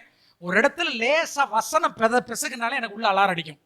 ஏன்னா முதல்ல எனக்கு கற்றுக் கொடுத்த வரமே ஆவிகளை பகுத்தறிகிறவர். முதல் ஆண்டவர் வசனத்தை இன்டர்பிரட் பண்ணதான் எனக்கு கற்றுக் கொடுத்தார். ஆமென், ரைட்? ஆமா, அதாவது இன்னைக்கு பேசுறாங்களே இந்த துர்உபதேசங்கள் அன்னைக்கே இருந்து வந்தது. அதுல இருந்து சாவாம அப்படின்ற ஒரு விஷயம், இந்த ப்ராஸ்பரிட்டி அப்படின்ற விஷயம், இதெல்லாம் ரொம்ப பழசு. இதனுடைய ரூட் எழுதி வச்சுக்கோங்க. இன்னைக்கு இவங்க பேசக்கூடியதனுடைய ரூட் நேரம் எங்க போகுதுன்னா அமெரிக்கா தான் போகுது. கென்னத் ஹாகின் கேள்விப்பட்டிருக்கீங்களா? அவருடைய குரு ஒருத்தர் இருக்கிறார், ரைட்? என்ன? ஆமா, ரேமா. அவனுடைய குரு, அதாவது கென்னத் ஹாகின் என்கிற தேவனுடைய ஊழியக்காரருடைய ஒரு குரு இருக்கார், ரைட்? E.W. கென்யான் எழுதிக்கோங்க. E.W. கென்யான். அப்படி புத்தகம்லாம் வாங்கி வாசிச்சிடாதீங்க. ஏன்னா இவங்க பூரா அதான் வாசிக்கிறாங்க. இவங்க அப்படியே காப்பி பேஸ்ட். E.W. கென்யான் இவர் தான் இதை ஸ்டார்ட் பண்ணி வைக்கிறார். இவர், அதாவது கென்னத் ஓபின் முற்றிலுமா தவறுன்னு சொல்ல மாட்டேன். கென்னத் ஓபினுடைய டீச்சிங்ஸ், ஃபெய்த் டீச்சிங்ஸ்லாம் ரொம்ப அருமையா இருக்கும். ஆனா ஒரு பர்டிகுலர் விஷயத்துல அவங்க என்ன செஞ்சாங்க, திசை மாறினாங்க. E.W. கென்யான்ல இருந்து ஆரம்பிச்சு நம்ம கென்னத் ஹாகின், கென்னத் கோப்பில், இந்த ஒரு குரூப் இருக்காங்க பாருங்க, அமெரிக்காவுடைய ப்ராஸ்பரிட்டி ப்ரீச்சர்ஸ்ன்னு சொல்லிட்டு. அப்புறம் பார்த்தீங்கன்னா கிட்டத்தட்ட பெனிஹின், ஜாய்ஸ் மேயர் வரைக்கும் என்ன செய்யுது, அப்படியே வரும். இது ஒரு அமெரிக்காவில் எவ்வளவு அருமையான டீச்சர்ஸ்லாம் இருக்காங்க, fantastic men and women of God இருக்காங்க. அவங்கள யாருக்கும் தெரியாது, ஆனால் இவங்களை மட்டும் தான் தெரியும். ஏன்னா அதை எதை பற்றி பேசுகிறவங்க, பணத்தையும் ஹீலிங்கை மட்டும் பற்றி பேசுவோம். ஆனால் இவருடைய ரூட் எங்கன்னா E.W. கென்யான்ல இருந்து ஆரம்பிச்சிச்சு. ஃபார் எக்ஸாம்பிள், நான் இதுக்காக சொல்கிறேன், புது ரெவலேஷன் ஒன்று கிடையாது. நம்ம எங்கேயோ டிராவல் பண்ணி போயிட்டு இருக்கோம், கண்டிப்பாக உடன்படிக்கை பெட்டிக்கு வந்துருவோம். பட் இதெல்லாம் தெரிந்து கொள்ளுங்க, உங்களுடைய கண்கள் திறக்கப்படணும்.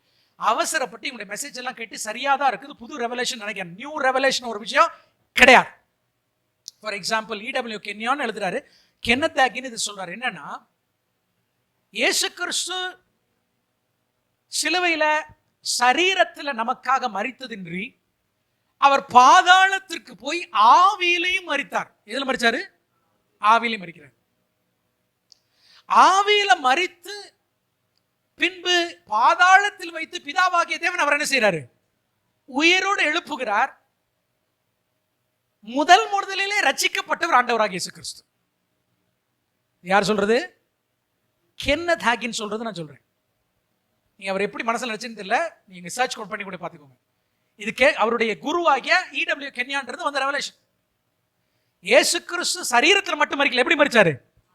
ஆவியிலும் பாதாளத்தில் மறிக்கிறார். பாதாளத்தில் பிசாசு போட்டு அவர் ஆவியில் என்ன செஞ்சிருக்கான்? அங்கேயும் உபத்திரப்படுத்திருக்கான். போட்டு உதவுதன்னு ஆண்டவர் எங்க உதைச்சிருக்கான்? பாதாளத்தில் உதைச்சதாகவும் அங்க அவர் ஆவியில மறிக்கிறார். ஏன்னா அவர் மறிச்சாதான் என்ன செய்ய முடியும்?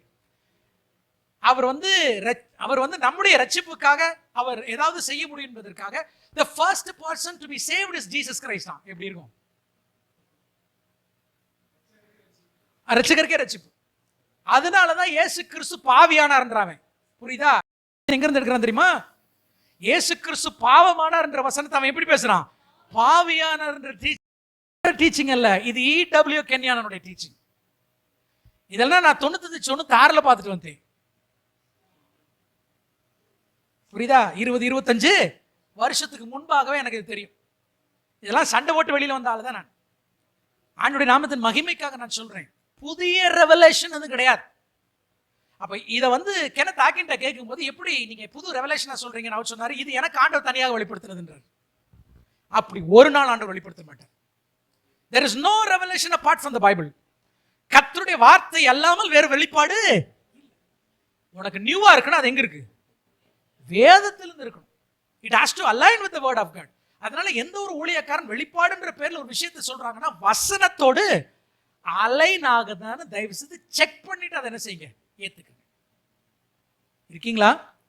சரி, இப்போ வருவோம். உள்ள என்ன இருக்கு? டேப்லெட்ஸ் இருக்கு. ரைட். இது எதை குறிக்குதுன்னா, சங்கீதம் 48 வாசிங்களேன். சங்கீதங்களின் புஸ்தகம் 40 அதிகாரம் 8வது வசனம். அந்த பிரமாணம், அந்த நியாய பிரமாணம் 48. என் தேவன் உமக்கு பிரியமானதை செய்ய விரும்புகிறேன், உமது நியாய பிரமாணம் என் உள்ளத்திற்குள் இருக்கிறது. something to be observed, something to be preserved. தாவீது ரொம்ப அழகா சொல்றார். அது எங்க நான் வச்சிருக்கேன்? உள்ளத்துக்குள்ள. அல்லேலூயா சொல்லுங்க பார்க்கலாம். ஆண்டவர் இன்னைக்கு நமக்கு என்ன கற்றுக் கொடுக்கிறார்? அவருடைய பிரமாணம் எங்க இருக்கணும்? அவருடைய உங்க உள்ளத்தில் இருக்கணும். உள்ளத்தில் வைத்து வைக்கணும். நீங்க எரேமியா 33 அதிகாரத்தில் வாசிக்கும் பொழுது, இதோ நான் உங்களோட என்ன செய்யறேன்? ஒரு புதிய உடன்படிக்கை பண்ண போகிறேன்னு சொல்லிட்டு என்ன சொல்வார்னா, அந்த புதிய உடன்படிக்கையினுடைய அம்சம் என்ன? என்னுடைய நியாய பிரமாணத்தை நான் எங்க வைப்பேன்? நான் ஒருத்தர் கேட்டேன், எங்க ஊருக்கார் தான் கேட்டேன், எப்பா நியாயப்பிரமாணத்துக்கு விரோதமா பேசுறீங்களே, இப்படி எரேமியா 33 சொல்லப்படுகிறது, ஆண்டவர் எதைத்தான் வைக்கிறாரா உள்ளத்துல? பிரமாணத்தை தான். ஆண்டவருடைய நியாயப்பிரமாணம் தோராவை தானே உள்ளத்துல வைக்கிறான்னு சொல்றாரு. நீங்க தோரா வேண்டான்றீங்களே. இல்ல அது வேற தோரா அப்படின்னு. புதிய உடன்படிக்கையில் வைக்கிற தோரா என்னவா? வேற கிடையாது. அதே 613 கட்டளையில தான் என்ன செய்யறாரு? உங்க உள்ளத்துல வைக்கிறார். மேபி இன்னொரு நாள் அதில் இருக்கக்கூடிய பிரமாணங்களை கற்றுக் கொடுக்குறேன். உங்களுக்கு ஆசையாயிரும். அடே இதெல்லாம் நமக்கு தெரியாம போச்சா? ஏன்னா நம்ம பிரமாணம்னாலே கண்ணுக்கு கண்ணு, பல்லுக்கு பல்லு, கையெடு காலெடு, ரத்தமும் குடலும் சதையுமா தான் இருக்கும். ஒரே ரத்த கலரையா தெரியும். கிடையாது.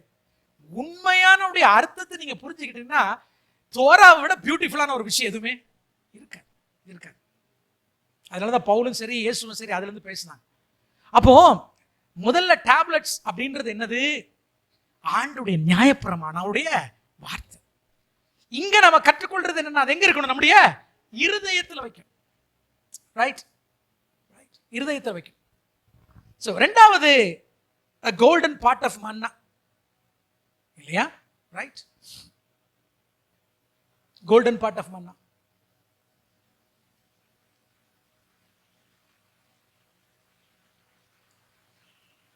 இப்போ ஒரு விஷயத்தை கூட நான் சொல்றேன், பிப்ளிக்கல் இன்டர்பிரிட்டேஷனுக்காக சொல்றேன். அதாவது ஆசரிப்பு கூடாரம் வரும்பொழுது அதில் இருக்கக்கூடிய மற்ற பொருட்கள், அதாவது பரிசுத்த ஸ்தலம், அதுக்கு வெளியில இருக்கக்கூடிய பல விஷயங்களை நம்ம இன்னைக்கு பார்க்க போறோம் இல்லையா? இது எல்லாத்தோட நம்மளை சம்பந்தப்படுத்தலாம், எல்லாத்தோட என்ன செய்யலாம். ஆனா உடன்படிக்கை பெட்டியோட யாரை மட்டும்தான் சம்பந்தப்படுத்தணும்? எதோட எதை சம்பந்தப்படுத்தணும்ன்றது ரொம்ப ரொம்ப முக்கியம். நான் தான் உடன்படிக்கை பெட்டின்னு சொல்லிட்டு போக கூடாது. It is 100% it's about Jesus Christ. யாரை பற்றியது? நான் சொல்ற புரியுதா? அதுல இருக்கிற உள்ள இருக்கிற அத்தனையுமே இயேசுவை பற்றி தான். நம்ம சகட்டு மேடிக்கு நம்ம அவசரத்துல நான் தான் தேவனுடைய மகிமையை சுமக்கிறேன், நான் தான் யார் இப்போ உடன்படிக்கை பெட்டின்னு சொல்லிடாதீங்க. வசனத்தோட என்ன செய்யணும் அதை. ஆனா மற்றபடி இருக்கக்கூடிய விஷயங்களோட நம்மளுடைய ஊழியத்தையோ நம்முடைய வாழ்க்கை என்ன செய்யலாம், சம்பந்தப்படுத்தும். ஆனா உடன்படிக்கை பெட்டி என்பது 100% யாரை பற்றி தான். ஃபார் எக்ஸாம்பிள், இயேசு நல்ல சமாரியனா? இயேசு நல்ல சமாரியனா எத்தனை பேர் பிரசங்கம் பண்ண கேட்டிருக்கீங்க? ஆனா இயேசு நல்ல சமாரியன் சொல்லக்கூடாது, அவர் நல்ல மேய்ப்பன். கரெக்ட். இஸ் த கேட், அவர் ஆடுகளுக்கு வாசல் என்கிறது சரியான டைப்பாலஜி, தப்பு கிடையாது. ஆனா இயேசுவை நல்ல சமாரியன்னு சொல்றது தப்பான இன்டர்பிரேஷன். ஏன்னா நம்ம தான் நல்ல சமாரியன். அது யாரை பற்றி சொல்லப்படுது? அந்த சமாரியனா யார் இருக்கணும்? நீ இருக்கணும். எப்போ அந்த அந்த கான்டெக்ஸ்ட படிக்கும் போது நமக்கு புரியும். Right, you are the Samaritan. புரியுது நான் சொல்ல? அது மாதிரி பைபிள் இருக்கக்கூடிய யாரோட எதோட உங்களை நீங்க சம்பந்தப்படுத்த, எங்கேயாவது ஆண்டவரை பற்றிய விஷயங்களை நம்ம என்ன செய்ய முடியாது, சம்பந்தப்படுத்த முடியாது. ஏன்னா அவர் பரிசுத்தமான இல்லையா. ஸோ இங்க நம்ம கட்டளையில பார்த்துட்டோம். பட் எனிவே நம்ம இந்த கட்டளையில எங்க வைக்கிறோம்? நம்முடைய இருதயத்தில் வைக்கிறோம். ஏன் நம்மளால இருதயத்தில் வைக்க முடியுதுன்னா, நம்ம கட்டளையில் என்ன செஞ்சவங்க, உடைச்சு போட்டவங்க, முறித்து போட்டவங்க, கிறிஸ்துவுக்குள் அந்த பிரமாணங்களை இன்னைக்கு என்ன செய்யறோம். So how we are able to hold or walk according to the law அப்படின்னா, எப்படி இந்த பிரமாணத்தின்படி நடக்குதுன்னா, கிறிஸ்துவுக்கு உள்ளதான் நீங்க அதை என்ன செய்ய முடியும், கை கொள்ள முடியும். சரி, ரெண்டாவது மன்னாவுக்கு வருவோம். again மன்னாவும் it typifies Christ. யாரை தான் காமிக்குது மன்னா? கிறிஸ்து. என்னவா காமிக்குது? is the bread of life. is the bread of life. ஜீவ அப்போ நானேங்கிறார் இல்லையா? எப்போ சொன்னாரு? 5 அப்பமும் 2 மீனை கொடுத்துட்டு சொன்னாரு. 5 அப்பம் 2 மீன் எத்தனை பேர் கொடுத்தாரு? 5000 பேருக்கு கொடுத்துட்டு அக்கறைக்கு வந்ததுக்கு அப்புறம் பாத்தீங்கன்னா இங்க உள்ளவங்க அங்க வந்துட்டான். எல்லாம் சொல்லுங்க, இங்க உள்ளவங்கள கவனிங்க. இயேசு கிறிஸ்து தண்ணீரை திராட்சரசமாக மாற்றினதிலிருந்து ஆரம்பித்து அவர் 3வது நாள் உயிரோடு எழும்புகிற வரைக்கும் யூதர்களை பொறுத்த மட்டும் அது எதுவுமே மிரக்கல் கிடையாது. அது எதுவுமே என்ன கிடையாது, நமக்கு தான் அது மிரக்கல். 5 அப்பம் 2 மீன் நமக்கு மிரக்கல். மிரக்கல்னா என்னது? அற்புதம். யூதர்களுக்கு அதெல்லாம் அடையாளம். கவனிங்க, புறஜாதிகளாக நமக்கு அடையாளம் புரியாது. நம்ம சும்மா தான் கேட்போம், ஆண்டவர் எங்களுக்கு அற்புதங்களையும் அடையாளங்களையும் காமிங்க. அடையாளம் காமிச்சா புரிய முடியுமா? நமக்கு தெரியாது. It's very hard for us to understand the science. ஆனா ஒண்டர்ஸ், புறஜாதிகளை நம்ம பண்ணணும்னா என்ன தேவை? அற்புதம் தேவை. அப்ப இயேசு கிறிஸ்து செய்த அற்புதங்கள் எல்லாம் நமக்கு அற்புதம், யூதனுக்கு என்னது? எல்லா அற்புதத்தையுமே அடையாளமா காமிக்கலாம். என்ன அடையாளம்னா, நான் தானே மேசியான்னு சொல்ற அடையாளம் எல்லாம். தண்ணீரை திராட்சரசமா மாற்றினதிலிருந்து ஆரம்பிச்சு ஆண்டவர் செய்த அற்புதங்கள் எல்லாமே யூதர்களை பொறுத்த மட்டும் அற்புதமா செய்யல. அவனுக்கெல்லாம் அற்புதம் பெரிய விஷயமே கிடையாது. செங்கடல நடந்து வந்தவன், வானத்திலிருந்து மண்ணாவே சாப்பிட்டவே, அவனுக்கு 5 அப்பம் 2 மீனை பெருக்கிறதுல பெரிய விஷயமா? பழைய ஏற்பாட்டிலே இருக்குது, அப்பம் பெருகுனது இருக்கு. அவனுக்கு ஒரு பெரிய விஷயம் கிடையாது. எங்க பழைய ஏற்பாட்டில் அப்பம் பெருகுனது எங்க இருக்கு? எலிசா காலத்தில் இருக்கு. பைபிள் காலேஜில் சாப்பாடு பத்தலன்னு அப்பம் என்ன செஞ்சிச்சு? பெருகுச்சு. அதனால நம்ம நினைக்கிற முறை ஆண்டவர் 5 அப்பம் 2 மீனை பெருகினார்னா நமக்கு தான் ஆச்சரியமே ஒளி, அவனுக்கு ஆச்சரியம் இல்லை. எங்க எலிசாவே பண்ணியிருக்கிறாரு. ஒரு அல்லிலே சொல்லுங்க பார்க்கலாம். இருக்கீங்களா? ரைட். யூதர்கள் அவ்வளவு அற்புதங்களை பார்த்தவங்க, அடையாளங்களாக செய்து கொண்டிருக்கிறார். 5 அப்பம் 2 மீனை ஆண்டவர் பெருகின போது அவருடைய ஏக்கம் என்னன்னா, வனாந்தரத்தில் இஸ்ரவேல் ஜனங்களுக்கு அப்பத்தை கொடுத்தது நான் தான் என்பது அறியும்படி உன் கண்ணு திறந்தா நல்லா இருக்குமேன்றது அவருடைய ஏக்கம். இக்கரைக்கு வந்துட்டான். இக்கரைக்கு வந்த உடனே டென்ஷன் ஆயிட்டார் ஆண்டவர். நம்ம ஆண்டவர் என்னதுக்குறா வந்தீங்கன்னா, அவரு புரிஞ்சிருச்சு எதுக்கு தான் வந்திருக்கான், சாப்பாட்டுக்கு. அப்பதான் சொல்றாங்க, அழிந்து போகிற போஜனத்திற்காக என்ன செய்யாதீங்க, கிரியை நடப்பிக்காதீங்க. நான் ஏன் இந்த அற்புதத்தை காமிச்சு தெரியுமா? வனாந்தரத்தில் இஸ்ரவேல் ஜனங்களை நடத்தி வந்தது யார்தான்? நான் தான். அந்த நான் இங்க இருக்கிறேன், அந்த நானே இருக்கிறவராகவே இருக்கிறேன் என்று சொன்னவர் தான் இப்போ உங்க நடுவில் இருக்கிறேன். அதனாலதான் ஜீவ அப்பம் நானே அப்படின்றது வேர்டு சொல்றாரு. இவனுக்கு என்ன செய்யல, புரியல. சாப்பாட்டையே பார்த்துக்கிட்டு இருக்கான். அவனுக்கு ரெவலேஷன் தெரியல. புரியுதா? கோட்டை விட்டான். அந்த அந்த இருக்கிறவரை என்ன செய்யறான், அவன் கோட்டை விட்டான். ஸோ அதெல்லாம் என்னதான் இருந்தது? அவனுக்கு என்னவா இருந்தது? அடையாளமா இருந்துச்சு, மண்ணா இருந்துச்சு. இருக்கீங்களா? ஒரு அல்லையிலே சொல்லுங்க பார்க்கலாம். இயேசு கிறிஸ்து இந்த பூமியில கேட்பாங்க, என்ன கேட்பாங்கன்னா, இயேசு கிறிஸ்து நான் தான் தெய்வம் எங்கேயா சொல்லியிருக்காரா? நான் தான் கடவுள்னு சொல்லியிருக்காரா? நான் 100 தடவை எடுத்து காமிக்கிறேனே. இங்க என்ன சொல்றாரு? ஜீவ அப்பம் நானே அப்படின்னு சொல்லும் போது அவர் யூஸ் பண்ற ஹீப்ரு வேர்ட் யோத் ஹே வாவ் ஹே யாவேன்ற வேர்டை சொல்றாருங்க. அம்புட்டு யூதனுக்கு என்ன வருது? இவன் என்ன செய்யறான்? ஆபிரகாம் இருப்பதற்கு முன்பாகவே நான், அந்த வேர்டு நான் தமிழ்ல வெறும் நான், ஆனா ஹீப்ருல அது நான் அல்ல, ஐ ஆம் னு மோசே ஆண்டவர் வெளிப்படுத்தினாரே, அந்த நான் ஐ ஆம் அப்படிங்கும் போது எல்லாம் கல்ல கொண்டு எரியறதுக்கு ரெடி ஆயிட்டான். ஏன்னா தேவனுக்கு சமமாய் தன்னை சொல்லுகிறார் அப்படின்னு. எதுக்கு சொல்றேன்னா, அந்த மண்ணா அவர் தான். புதிய ஏற்பாடுல சொல்ற பார்ட் ஆஃப் மண்ணா அவர். நீங்க மண்ணா கிடையாது, அவர் தான் மண்ணா. நீங்க ஏதாவது நான் தான் மண்ணான்னு சொல்லிட்டு இருக்கிறாதீங்க. எஸ், நான் கொடுப்பது மண்ணா, நான் யார் இல்ல. எல்லாம் சொல்லுங்க மன் ஹூ, எல்லாம் சொல்லுங்க, சொல்லுங்க மன் ஹூ. ஹீப்ருல மண்ணா இல்ல, ஹீப்ருல என்னது? மன் ஹூ அப்படின்னா என்ன? தமிழ் இது என்ன? What is this? என்னது ஆக்சுவலா அது என்ன? அதனுடைய அர்த்தம், சரியான அர்த்தம் அந்த ஹீப்ருல எழுதும் போது என்ன அர்த்தம் நமக்கு கொண்டு வருதுன்னா, a part of him அர்த்தம். மன்ஹூனா a part of him, அவரில் ஒரு பகுதி, அவரோட பீஸ். அப்ப இஸ்ரவேல் ஜனங்கள் 40 வருஷம் சாப்பிட்டது என்னது? அவரையே தான் சாப்பிட்டாங்க. a part of him, அவரில் ஒரு பகுதி. மோசேட்ட கேட்கிறாங்க, என்னையா மன்னா? a part of him, அவரில் ஒரு பகுதி. அதனாலதான் அவன் தும்மல் கூட தும்மல. அவன் சாப்பிட்டதெல்லாம் யாரு? இயேசு. நல்லிலே சொல்லுங்க பார்க்கலாம். தோராமும் அவர் தான், மண்ணாவும் அவர் தான். ராமன் சொல்லுங்க பார்க்கலாம். இருக்கீங்களா? என்ன சார்?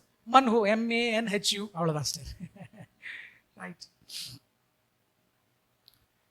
எடுங்களேன். ஒரு சின்ன இன்சைட்டை கூட கொடுக்குறேன். ஆடணும், இன்னைக்கெல்லாம் முடிக்க முடியுமான்னு எனக்கு தெரியாது. யாத்திராகமம் 16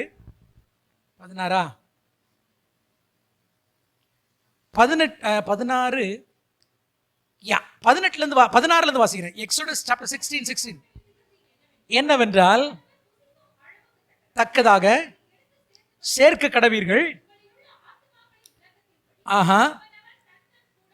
இருக்கிறவர்களுக்காக தலைக்கு ஓர் ஓமர் அளவு எடுத்துக்கொள்ள வேண்டும். என்ன அளவு? எல்லா சத்தமா சொல்லுங்க, என்ன அளவு? ஓமர். ஓமர் அப்படின்றது ஆண்டவருடைய அளவு. எல்லாரும் யாருடைய அளவு?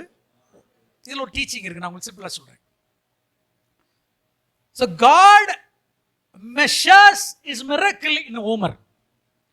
ஆண்டவர் தன்னுடைய அற்புதங்களை எதில் அளக்கிறார்னா, ஓமர்ல அளக்கிறார். ஓமர்ன்றது அவருடைய அளவு. அதாவது இது எப்படி புரிஞ்சுங்க? நீங்க ஏதோ ஒரு பிசிக்கலான ஒரு அளவுன்னு எடுத்துக்கிட வேண்டாம். நீங்க அதை அடுத்தது வாசிங்களேன். இந்த அளவுல எடுக்கும் போது என்னன்னா, இஸ்ரவேலர் புத்திரர் அப்படியே செய்து, சிலர் எடுக்கும் போது ஓமர்ல தான் எடுக்கிறாங்க, ஆனா சிலர் எப்படி எடுத்தாங்க? மிகுதியா எடுத்தாங்க. அடுத்தது சிலர் கொஞ்சமாய் சேர்த்தார்கள், ஓமரால் அளந்தார்கள். அது எப்படின்னு எனக்கு தெரியல. மிகுதியாய் சேர்த்தவனுக்கு என்னல, மீதியானது இல்லை. அடுத்தது கொஞ்சமாய் சேர்த்தவனுக்கு என்னதில்ல, குறைவாகவும் இல்லை, அவரவர்கள் தாங்கள் புசிக்கும் அளவுக்கு தக்கதாக. இந்த ஓமர்ன்ற வேர்டே ஒரு மிரக்கிளான ஒரு வேர்டு, மிரக்கிளான ஒரு மெஷர்மெண்ட். என்னன்னா, நீ நிறைய எடுத்தாலும் அந்த ஓமர்ல இருந்தா உனக்கு சரியா இருக்கும், அந்த சிஸ்டர் கம்மியா எடுத்தாலும் அந்த ஓமர்ல இருந்தா அவங்களுக்கு சரியா இருக்கும். இப்படித்தான் கர்த்தர் நம்மளை ஆசீர்வதிக்கிறாரு. நல்லா புரிஞ்சுக்கோங்க. நீ பணக்காரனா இல்ல, நீ கோடீஸ்வரனா இல்லன்னா, உனக்கு விசுவாசம் இல்லைன்னு சொன்னா அவன் சொல்றது அப்படி பொய். அப்படி கிடையவே கிடையாது. கர்த்தர் உங்களுக்கு தேவையானதை கர்த்தர் உங்களுக்கு கொடுப்பார். What you need, not what you want. ஹல்லேலூயா. அதாவது ஓமர்னு சொல்ல போனா, right portion in a right proportion in a right time. எல்லாம் சொல்லுங்க, எனக்கு தமிழ்ல சொல்ல தெரியல. Right portion in a right proportion in a right time. இதுதான் ஓமர். சரியான நேரத்தில், சரியான அளவில், சரியான ப்ரொபோர்ஷன் விதத்தில், சரியான நேரத்தில் கொடுக்கப்படுகிறது எல்லாமே மிரக்கிள் தாங்க. அது நிறையாவோ கொஞ்சம், இட் டசன்ட் மேட்டர். நிறையா இருந்தா மிரக்கிள், கொஞ்சமா இருந்தால உங்களுக்கு என்ன தேவை, என்ன செய்யும்? சரியான டைம்ல வந்து கிடைக்கும். அதான் ஓமர். ஒரு அலையில சொல்லுங்க பார்க்கலாம். ரைட், அது உங்களுக்கு வர்றது ரைட் சைஸ்ல வரும். கஸ்டமைஸ்டு ஃபிட்டா வரும் இல்லையா? தாவீதுக்கு ஓமர் வந்து சவுலுடைய கிடையாது. அவன் சைஸுக்கு அது போதும். அவனுடைய சைஸ் என்னதான்? உண்டிவில்ல மட்டும்தான். அதனால மற்றவன் சைஸ் பெருசா இருக்கு, அவனுடைய கார் பெருசா இருக்கு, வீடு பெருசா இருக்குன்னு ஒரு நாள் நீங்க என்ன செய்ய வேண்டாம், உங்களை இன்டிமிடேட் பண்ண வேண்டாம். கர்த்தர் உங்களை ஓமர்னால அளந்து போஷித்துக் கொண்டிருக்கிறார். ஹல்லேலூயா. ரைட். See, பசி, ஆப்பிடைட் அப்படின்றது என்னன்னா இட்ஸ் a universal law இல்லையா? நீ கொஞ்ச நேரத்தில் உங்களுக்கு பசிக்கு, இப்போவே பசிச்சான்னு தெரியல, 1 மணி ஆகி போச்சு. இது தவிர்க்கவே முடியாது. ஆப்பிடைட், பசி என்பது இட்ஸ் எல்லாருக்கும் இருக்க வேண்டிய ஒரு யூனிவர்சல் லா இல்லையா? இது வந்து பசி இப்படி எடுத்துக்கலாம். பசி என்பது உலகளாவிய சேகரிப்பின் விதி. என்ன விதி? உலகளாவிய சேகரிப்பின் விதி. ரைட். அப்போ செல்வங்களை, பணத்தை கூறிய பசி தான் அதிக செல்வங்களை என்ன செய்யுது? சேகரிக்க வைக்குது. அதானே? ஒருத்தர் இந்தியாவில் 5000 கோடி செலவு பண்ணி பையனுக்கு என்ன செய்யறான்? கல்யாணம் நடத்துறான். அவன் சேகரிக்கிறான், நம்ம கிட்ட இருந்தே சேகரிச்சிருக்கான். ரைட். ஸோ என்னமா, அப்போ இன்னைக்கு நீங்க கர்த்தருடைய வசனத்தை கற்றுக்கொள்ள வேண்டும் என்கிற வசனத்தினுடைய பசி உங்களை என்ன செய்ய வச்சிருக்கு? இன்னைக்கு உட்கார்ந்து நோட்ஸ் எடுத்து என்ன செய்றீங்க? சேகரித்து கொண்டிருக்கிறீங்க. அதே மாதிரி தான் ஆவிக்குரிய பசி. எந்த அளவுக்கு பசியோடு தேவனுடைய சமூகத்துக்கு வருகிறோமோ அந்த அளவுக்கு தேவையான நன்மைகளை என்ன செய்யறோம்? நாம பெற்றுக்கொள்கிறோம். Right. So you come to the presence of God or you come to the sanctuary of God. Amen. And எந்த அளவுக்கு proportion உங்களுக்கு கிடைக்கும்னா, எந்த அளவுக்கு நீங்க பசியா இருக்கிறீங்களோ அந்த அளவுக்கு நீங்க என்ன செய்றீங்க? ஆண்டவர் உங்களை போஷிச்சிடுறாரு. நிறைய பசினா நிறைய கொடுத்துறாரு. நான் சொல்றது புரியுதா உங்களுக்கு? அது என்னவா இருக்கும்? சாட்டிஸ்ஃபைட். நீதியின் மேல் பசிதாகம் உள்ளவர்கள் அவர்கள் திருப்தி அடைவார்கள். அப்ப ஒருத்தருக்கு நிறைய பசி நிறைய ஆள்றான், ஒருத்தருக்கு கொஞ்சம் பசி கொஞ்சம் ஆள்றான். ஆனா at the end of the day 2 பேருமே திருப்தி அடைகிறான். அங்க எட்டி பார்க்கறது இல்லை. அவன் நிறைய இல்ல, இதுக்கு மேல உன்னால சாப்பிட முடியாது அப்படின்னு ஆண்டவருக்கு நல்லாவே தெரியும். இதுக்கு மேல உனக்கு என்ன செய்யும்? தெவிட்டுவான். அதாவது இந்த மன்னாவை குறித்து ரபிமார்கள் சொல்லும்போது அழகா சொல்லுவாங்க. என்னன்னா, அதனுடைய டேஸ்ட் என்னவா அப்படின்னு இருக்கு. ஆனா அதை வந்து ரபிமார்கள், இது பைபிள்ல கிடையாது, நான் ரபிமார்கள் இன்டர்பிரேஷன்ல மிட்ராஷ்னு சொல்லுவாங்க. அந்த இன்டர்பிரேஷன்ல பாத்தீங்கன்னா, நீங்க இன்னைக்கு காலையில வந்து என்ன சாப்பிடணும்னு ஆசைப்பட்டீங்க? ஏதாவது சரி, இன்னைக்கு மத்தியானம் எடுத்துக்கிறோம். மத்தியானம் என்ன சாப்பிடணும்னு உங்களுக்கு ஆசை இருக்கு? இப்போ என்னத்தை பாஸ்ட் கொடுத்தாலும் சாப்பிட்டுக்கலாம்னு நினைக்கிறீங்களா? ஏதாவது ஸ்பெசிஃபிக்கா இது இருந்தா? பிரியாணி. ஓகே, எதிர்பார்த்தேன். ரைட், எதிர்பார்த்தேன். சரி, என்ன பிரியாணி? மட்டன் பிரியாணி. பாஸ்டர் கேட்டுக்கோங்க.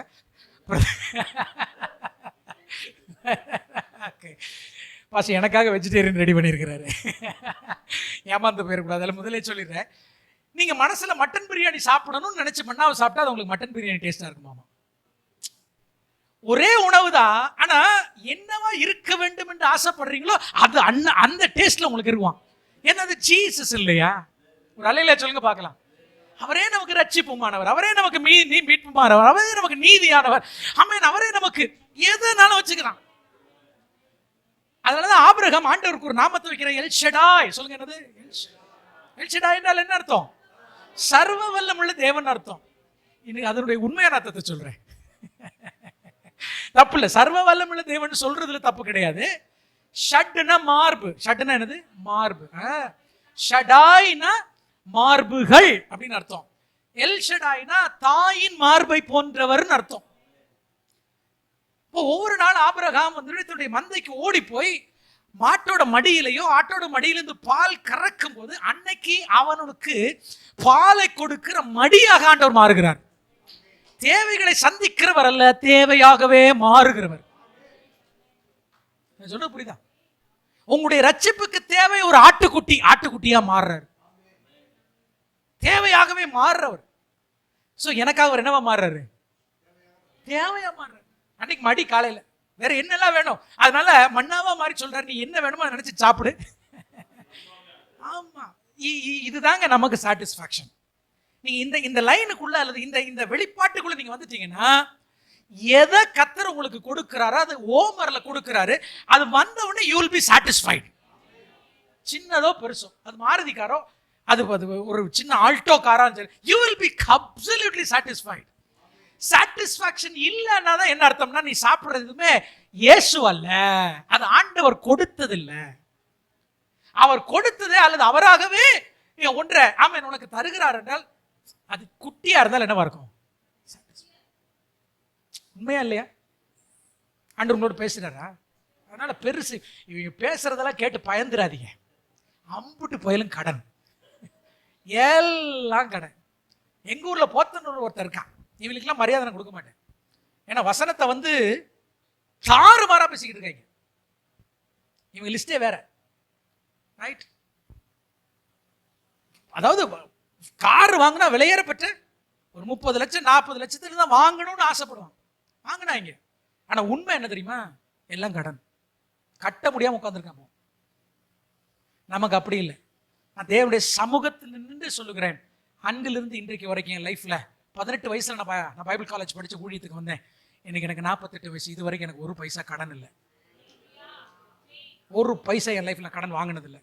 ஆண்டவர் மகிமைக்காக சொல்றேன். என்னன்னா என்னத்தை கொடுத்தாலும் அதுல சந்தோஷமா திருப்பிச்சிரு. ஆமென். வீட்டுக்கு வர எனக்கு ஒரு ரசம் சாப்பாடு கொடுத்தாலும் சாப்பிட்டு. அதான் மிஷினரி வாழ்க்கை. ஆப்பிரிக்கா போயிருந்தேன் போன வருஷம். அங்க போனா டான்சனியா அப்படின்ற ஒரு நாட்டுக்கு போனேன்.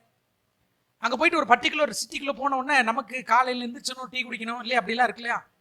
அந்த ஊர்ல போய் டீ கேட்டேன். யா டீ அப்படின்னா என்னன்னு கேட்டாங்க.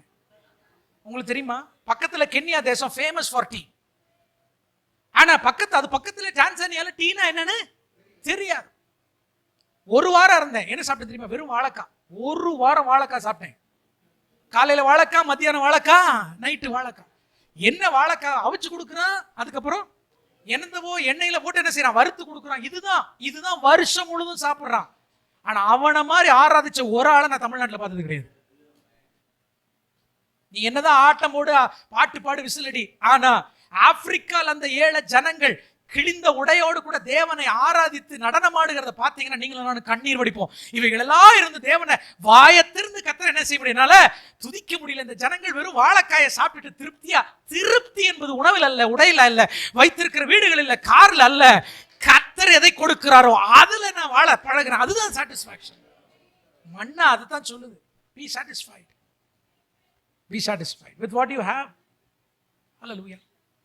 ஏன் ஆண்டவர் இந்த மன்னான்றத வந்து ஓமர்ன்ற ஒரு அளவை டிசைன் பண்றாரு தெரியுமா? எழுதிக்கோங்க, வேகமா எழுதிக்கோங்க. இந்த அளவை கத்துக்கிறீங்க எப்பவுமே. ஏன் டிசைன் பண்றாருன்னா, ஒன்னு டு பிரிவென்ட் கிரீட், பேராசையை தடுப்பதற்காக. ஏன் அளவு? எவ்வளவு வேணும்னு அள்ளிட்டு போகணும்னு சொல்லியிருக்கலாம்ல. இல்ல எல்லாரும் ஓமர் தான் என்ன செய்யணும், எடுக்கணும். அவனுக்கு சரியா இருக்கும். அதிகமா எடுத்தாலும் சரி, அளக்கும் போது ஓமரா இருக்கும், அவ்வளவுதான். So ஒன்னு டு பிரிவென்ட் கிரீட். ரெண்டாவது, ஆண்டவரை நம்பித்தான் வாழணும். Right? To have a sense that you have to depend only on God. ஆண்டவர் நம்பிதான் வாழணும். மூணாவது, பதுக்கி வைப்பதை தடுக்கணும். ஒன்னு சொல்றார், wealth is useless ன்றாருங்க. அதாவது wealth is useless இல்ல, பயன்படுத்தப்படாத செல்வங்கள் பயனற்றவைகள். Hoarded wealth is useless. அதனால என்ன செய்யாத, பதுக்கி வைக்காத. ரைட்? யார் தாழ்மையான தெரியுமா? The wealthiest who are dependent upon God are the humblest. எந்த ஒரு செல்வந்தன் தன்னுடைய செல்வத்திலும் தேவனை நம்பி இருக்கிறானோ அவன் தான் இருக்கிறவே தாழ்மையானவன். அதை சொல்றதுக்காக. புரியுதா? இதெல்லாம் இன்னொன்னு கூட எழுதிக்கோங்க. பயன்படுத்துவதுதான் பயன் உள்ளது, பயன்படுத்தாதெல்லாம் கழிவு. வீட்டில் போய் பீராவை தரங்க. அக்கௌண்ட்ல இருக்கிற பணத்தையும் சேர்த்து தான் சொல்றேன். பயன்படுத்துவதுதான் என்னது பயன் உள்ளது, பயன்படுத்தாத அனைத்தையும் என்னது கழிவு. ரைட்? ஓமர்ன்றத ரொம்ப சிம்பிளா சொல்ல போனா உடைய விசுவாசம். மன்னான்றது அவருடைய கிருபை. ரைட்? என்னமா? மன்னான்றது விசுவாசம். சாரி, ஓமர்ன்றது விசுவாசம். சிலருக்கு கொஞ்சம் விசுவாசம், நிறைய விசுவாசம். ஆனா அவன் அந்தந்த விசுவாசத்தை வச்சு என்ன கேட்கிறானோ அது அவனுக்கு கிடைக்கும். அவ்வளவுதான். உங்க விசுவாசம் எனக்கு தேவை கிடையாது. என்ன போல நீங்க நம்பணும் சொல்லிடாதீங்க யார்ட்டையும். உங்களை போல யாரும் நம்ப வேண்டிய அவசியமே கிடையாது. யாரு யாரை பார்த்து உனக்கு குறைஞ்ச விசுவாசம், உனக்கு அதிக விசுவாசம், அவருக்கெல்லாம் நிறைய விசுவாசம் இருக்கு பிரதர் நினைக்காதீங்க. இன்னும் உங்களிடத்தில் இருக்கக்கூடிய கடுகளவு விசுவாசத்தை பார்த்து உங்களுடைய தேவைகளை ஆண்டவர்கிட்ட சொல்லுங்க. ஆண்டவர் தம்முடைய மன்னாவினால கிருபையினால உங்க ஓமரை அல்லது உங்க விசுவாசத்தை நடத்துவார். நீங்க சாட்டிஸ்ஃபைடா ஏப்ப விட்டு போவீங்க. அவ்வளவுதான். ஹல்லேலூயா. இருக்கீங்களா? தானியேல் ராஜாவுடைய போச்சனை அவனை திருப்திப்படுத்தல. எனக்கு மரக்கறிக்கு போங்க, அது சாப்பிட்டு கலையா இருந்தேன். இதை போய் உங்க சர்ச்சில் பிரசங்கம் பண்ணுங்க. ஓமர் அப்படின்னு ஒரு டைட்டில் போட்டு பிரசங்கம் பண்ணுங்க. சரியா? No copy rights, only right to copy. என்னது? ரைட் டு காப்பி தான். No copy rights. ஏன்னா இதெல்லாம் யாருடைய வெளிப்பாடெல்லாம் கிடையாது, கர்த்தர் கொடுக்கிற பிச்சை. மூணாவது என்னது? ஆரோனுடைய துளிர்த்த கோல். எல்லாம் சொல்லுங்க. என்னது? ஆரோனுடைய துளிர்த்த கோல். லைஃப் அவுட் ஆஃப் டெத் எழுதிக்கோங்க. அப்படின்னா என்ன அர்த்தம்னா, லைஃப் அவுட் ஆஃப் டெத் ரிசரக்ஷனை குறிக்குது. இயேசு கிறிஸ்து தான் நம்முடைய பிரமாணம், இயேசு கிறிஸ்து தான் நம்முடைய ஜீவாப்பம், இயேசு கிறிஸ்து தான் நம்முடைய உயிர் தெழுதல். He is our resurrection. He is our mediator who rose from the dead. நானே உயிர் தெழுதலும் ஜீவனுமா இருக்கிறேன். Life out of death.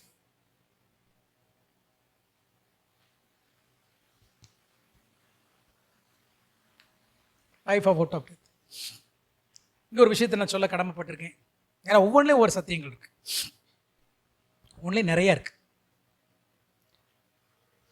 எப்போ ஆரோனுடைய தோல் கோல் துளிர்த்தது? எந்த சிச்சுவேஷன்ல? முறுமுறுத்த. எப்போ? கோராவோட இன்ஸ்டன்ஸ். கோரா உங்களுக்கு தெரியலையா? மோசேயனுடைய சித்தப்பா பையன். ஆனா கோரா ரொம்ப பாவம். கோரா ரொம்ப பாவம். கவனிங்க, என்னாகமத்தில் இருக்கு. என்னன்னா, கோகாத்தினுடைய லேவிக்கு 3 குமாரர்கள். அதில் ஒருத்தன் யாரு? கோகாத். கோகாத்தினுடைய புத்திரர்கள் தான் வந்தவர் யாருன்னா, இந்த மோசே, யாரு? ஆரோன், மிரியம். இவங்க வந்தவங்க. லேவி இதுல வர்றவங்க தான் ஆண்டவர் ஆசாரியத்துவத்திற்காக ஆண்டவர் சூஸ் பண்றாரு. அதுல ஆசாரிய ஊழியம் லேவிக்கு போயிருது. ப்ரொஃபட்டிக்கல் மினிஸ்ட்ரி யாருக்கு போயிருது? மோசஸ்க்கு போயிருது. மிரியானும் என்ன செய்யறாங்க? நல்ல ஒரு ஸ்தானத்தை எடுக்கிறாங்க. இருக்கீங்களா? இப்போ இவங்களுக்கு 3 சித்தப்பா இருக்காங்க. யாருக்கு? மோசேக்கு, ஆரோனுக்கு 3 சித்தப்பா. 3 சித்தப்பால 2வது சித்தப்பாவுக்கு, சித்தப்பான்னு புரியறதுக்காக நான் சொல்றேன், ரைட்? 2வது ஆளுக்கு குமாரர்கள் இருப்பாங்க, 3வது ஆளுக்கு குமாரர் இருக்க மாட்டாங்க, 4வது ஆளுக்கு ஒரு குமாரன், 2-3 குமாரர் இருப்பாங்க. அதுல கடைசி ஒருத்தர் இருக்கான். இப்ப மோசே, ஆரோன், மிரியாமுக்கு அப்புறம் கணத்திற்குரிய இடத்தை பெற வேண்டியது யாருன்னா, 2வது மோசேயினுடைய சித்தப்பாவுக்கு வரக்கூடிய மூத்த குமாரனாகிய கோரா. குடும்பத்தில் அப்படித்தானே? முதல்ல ஆரோன், 2வது மோசேக்கு அப்புறம் அடுத்த ஸ்தானத்தில் வர்றது யாரு? ஏற்கனவே ஆசாரியத்துவம் ஆரோனுக்கு அப்புறம் அவன் பிள்ளைகளுக்கு போய் அப்படி பிணைகாசு வரைக்கும் போயிருது. ஆனா அடுத்த 3 தகப்பன்மார்களுக்கு இருக்கக்கூடிய பிள்ளைகளுக்கு எதுவுமே இல்லை. அதுல இந்த மோசே ஒன்று என்ன செய்வான் தெரியுமா? மோசே என்ன செஞ்சிருவான்? இந்த கேம்பிங், இந்த ஆசரிப்பு கூடாரத்தை சுற்றில கேம்ப் பண்ணும்போது லேவி ஒரு இடத்துல என்ன செய்வான்? கேம்ப் ஆகிறது. லேவியினுடைய கோத்திரம் கேம்ப் ஆகிற அந்த கேம்பினுடைய தலைவனா, கோத்திர தலைவனா யாரை நியமிச்சிருந்தா? கடைசி தகப்பன் இருக்கான் இல்லையா, அவனுடைய கடைசி பயலுக்கு.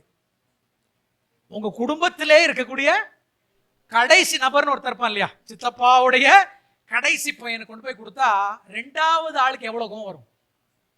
அவன் அப்ப கோராவோட இருக்க கோவம் என்னது? என்ன பொறுத்தல நியாயமானது. சரி, நீ இதை எடுத்துட்ட, அடுத்தது கோத்திர தலைவனை யாரை கொடுத்துருக்கலாம்? கோராகு கொடுக்காம யாரை கொடுத்துட்டே? எனக்கு கொடுத்துருக்கலாம், நீ தம்பிக்கு கொடுத்துட்டேன்ற கோவத்துல தான் என்ன செய்யறான் இவன்? போய் என்ன செய்யறான்? முறுமுறுக்கிறான். அப்போ மோசே என்ன செஞ்சிருவார்? 2 தடவை கண்மலையும் அடிச்சிடுறாரு. அதுக்கப்புறம் அங்க பிரச்சனையெல்லாம் வருது, நிறைய பேர் செத்து போறாங்க. கோராக என்ன செய்யறான்? பூமி பிளந்து கிட்டத்தட்ட 18,000 பேர் நினைக்கிற பூமிகள் என்ன செஞ்சிடறாங்க? போயிடுறாங்க. நல்லா கவனி. இப்போ கவனிங்க, இது தலைவர்களா பாஸ்டர்ஸா இருந்தீங்கன்னா, பாஸ்டர்ஸ் யாரெல்லாம் இருக்கீங்க? பாஸ்டர்ஸ் கொஞ்சம் கவனிங்க.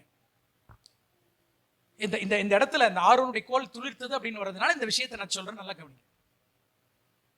இதுவரைக்கும் இஸ்ரவேல் ஜனங்கள் தவறு செய்யும் பொழுதுலாம் மோசேயினுடைய ஜெபம் என்னவா இருந்துச்சுன்னா, தேவனுடைய சமூகத்தில் போய் முகம் குப்புற விழுந்து, ஆண்டவரே இவளை மன்னியும், ஒருவேளை இவளை அழிக்கிறீர்கள் என்றால் யார் அழிச்சிருங்க, என்ன அழிச்சிருங்கன்னு ஜெபிச்ச மோசே தன்னுடைய லீடர்ஷிப்புக்கு ஒருத்த ஆசைப்படுறான ஒண்ண மாறிட்டான்.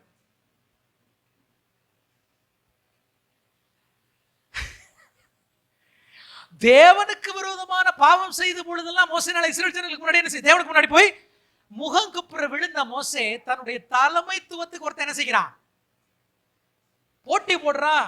இல்ல கோரா தானே சொன்னா, நீங்க மிஞ்சி போறீங்க. அப்படி அவன் வேர்டு யூஸ் எல்லாம் பயங்கரமா இருக்கும். அந்த மாதிரி வேர்டை யூஸ் பண்ணிருக்க கூடாது. நீங்கள் என்ன செய்றீங்க, மிஞ்சி போகிறீர்கள். ஆண்டவர் உங்ககிட்ட மட்டும்தான் பேசுவாரா? இந்த ஜனங்கள் பரிசுத்தமானவர்கள் சொல்றா. ஏதோ இவன் தான் இது வரைக்கும் ஜனங்கள் மேல ஏதோ புது அக்கறை வந்த மாதிரி. இந்த ஜனங்கள் யாருடைய ஜனங்கள், தேவனுடைய ஜனங்கள், பரிசுத்தமானவர்கள். நாங்களும் ஆசாரியத்தை என்ன செய்ய முடியும், செய்ய முடியும்னு சொல்லி அந்த அந்த பொசிஷனுக்கு. ஏன்னா கோராவுடைய மிஸ்டேக் என்னன்னா, அவனுடைய கோரிக்கை நியாயமா இருந்தாலும் அவன் வந்து லீடர்ஷிப் அப்படின்ற அந்த இடத்த ஒரு பொசிஷனா பார்த்துட்டானே ஒழிய ஊழியமா என்ன செய்யல பார்க்கல. பாஸ்டர்ஸ் கவனிங்க, இப்ப இங்க மோசேயோட பாவத்தை சொல்றேன். மோசே என்ன தப்பு பண்ணான்னு பார்ப்போம். மோசே செய்த தவறு என்ன தெரியுமா, தன்னுடைய பொசிஷனுக்கு தலைமைத்துவத்துக்கு ஒரு பிரச்சனை வந்து விட்டதுன்னு உடனே ஆண்டவர்கிட்ட போய், ஆண்டவரே இதை நீங்க நிரூபிக்கணும்னு கேட்பான். அதான் மோசே செஞ்ச பெரிய தப்பு. என்ன கேட்கணும், என்ன கேட்டா, Lord, you need to prove that யார் மேல இந்த ஆசாரியத்துவம் இருக்குன்னு நீங்க ப்ரூஃப் பண்ணுங்க அப்படின்னு சொல்லிட்டு இவனே சொல்லுவான், தூபத்தை என்ன செய்யுங்க, எடுத்துட்டு வாங்க, கொண்டு வாங்க. இதுக்கு முன்னாடி மோசே இப்படி நடந்ததே கிடையாது. சம்டைம்ஸ் நம்மளை அறியாமலே நம்முடைய இடத்திற்கு, நம்முடைய ஊழியத்திற்கு யாராவது குழி நோண்டுகிறார்னா மாம்சத்தில் உடனே முடிவு எடுக்க இறங்கிறாதீங்க. ஏன்னா leadership is not a position. நல்லா புரிஞ்சுக்கோங்க. இங்க கவனிங்க, கோரா மோசேக்கு விரோதமா பேசல, மோசேயினுடைய தலைமைத்துவத்துக்கு விரோதமா தான் பேசினார்.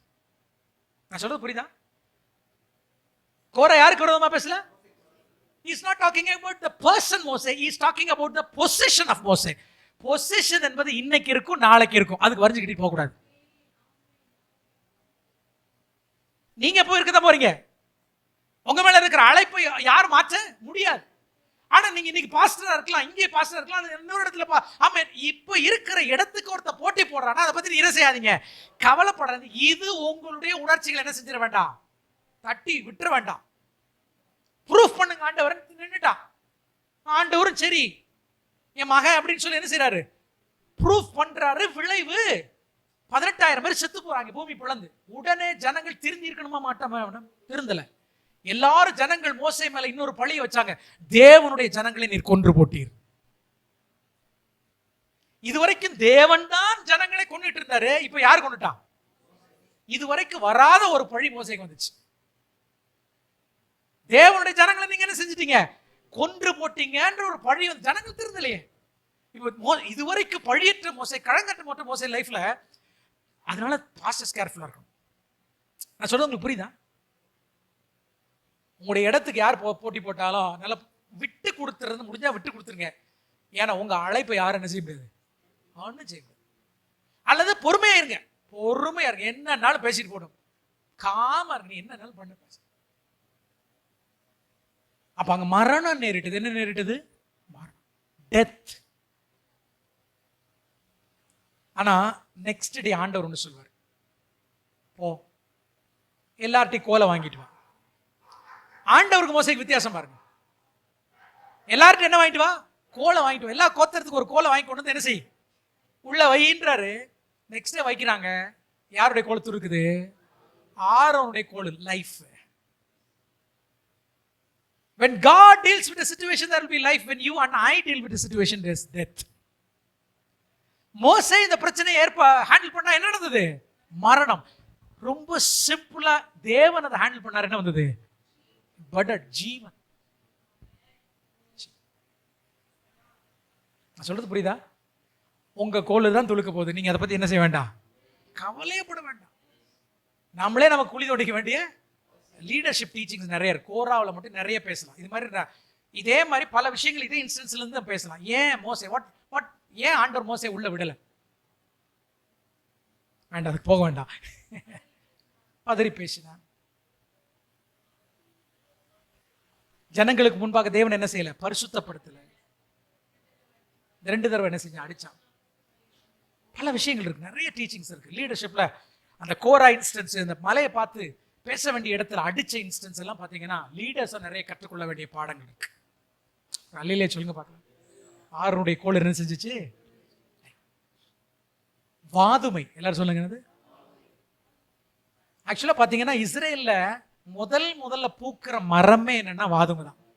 The first flower R the first but எதுல தான் வரும்? வாதுமை. வாதுமைனா ஆல்மண்ட், பாதாம்னு சொல்லுவோம் இல்லையா, ஆல்மண்ட். அவர்தான் மரித்தோரிலிருந்து எழும்பின முதற் பேரானவர். Is a first bud.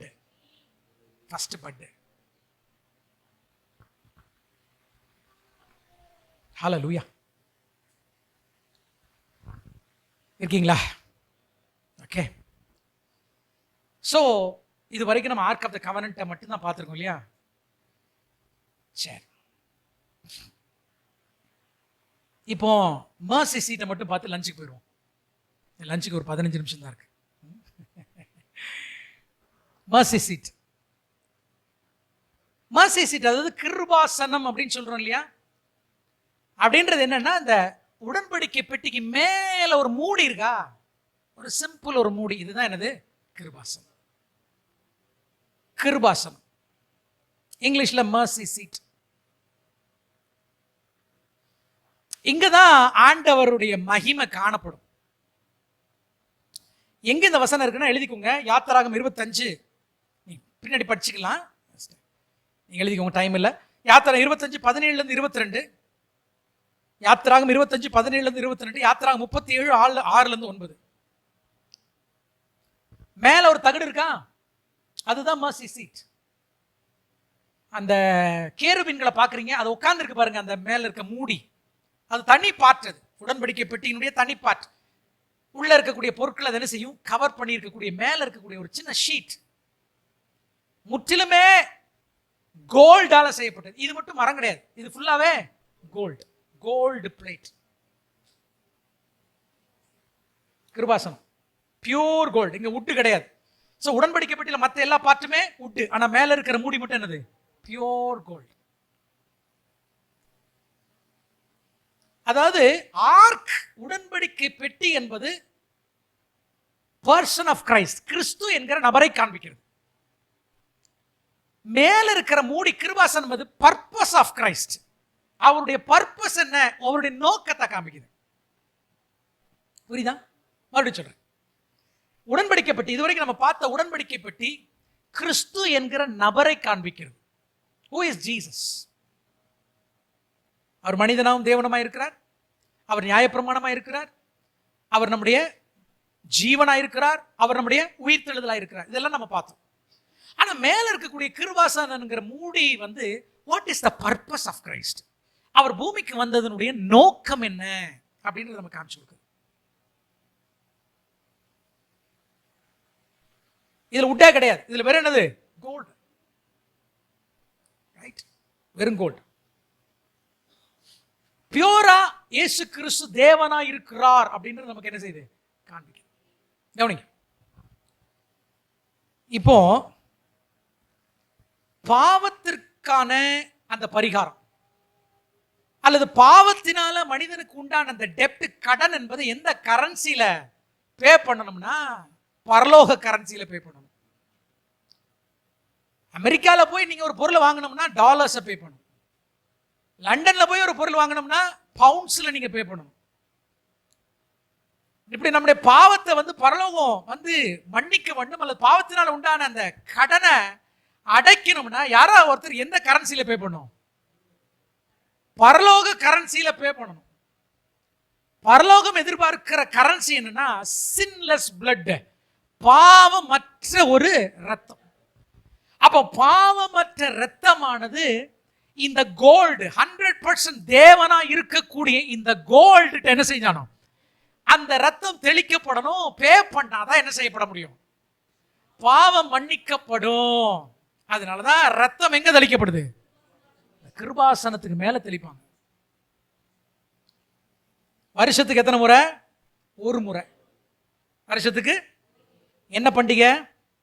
பாவ நிவாரண பண்டிகை. மொத்தம் 7 பண்டிகை இருக்குங்க, தெரியுமா? தெரியல, நான் வேணா சொல்றேன், எழுதிக்கிடுங்க. 1 பஸ்கா பண்டிகை, இங்கிலீஷ்ல பாஸ் ஓவர்.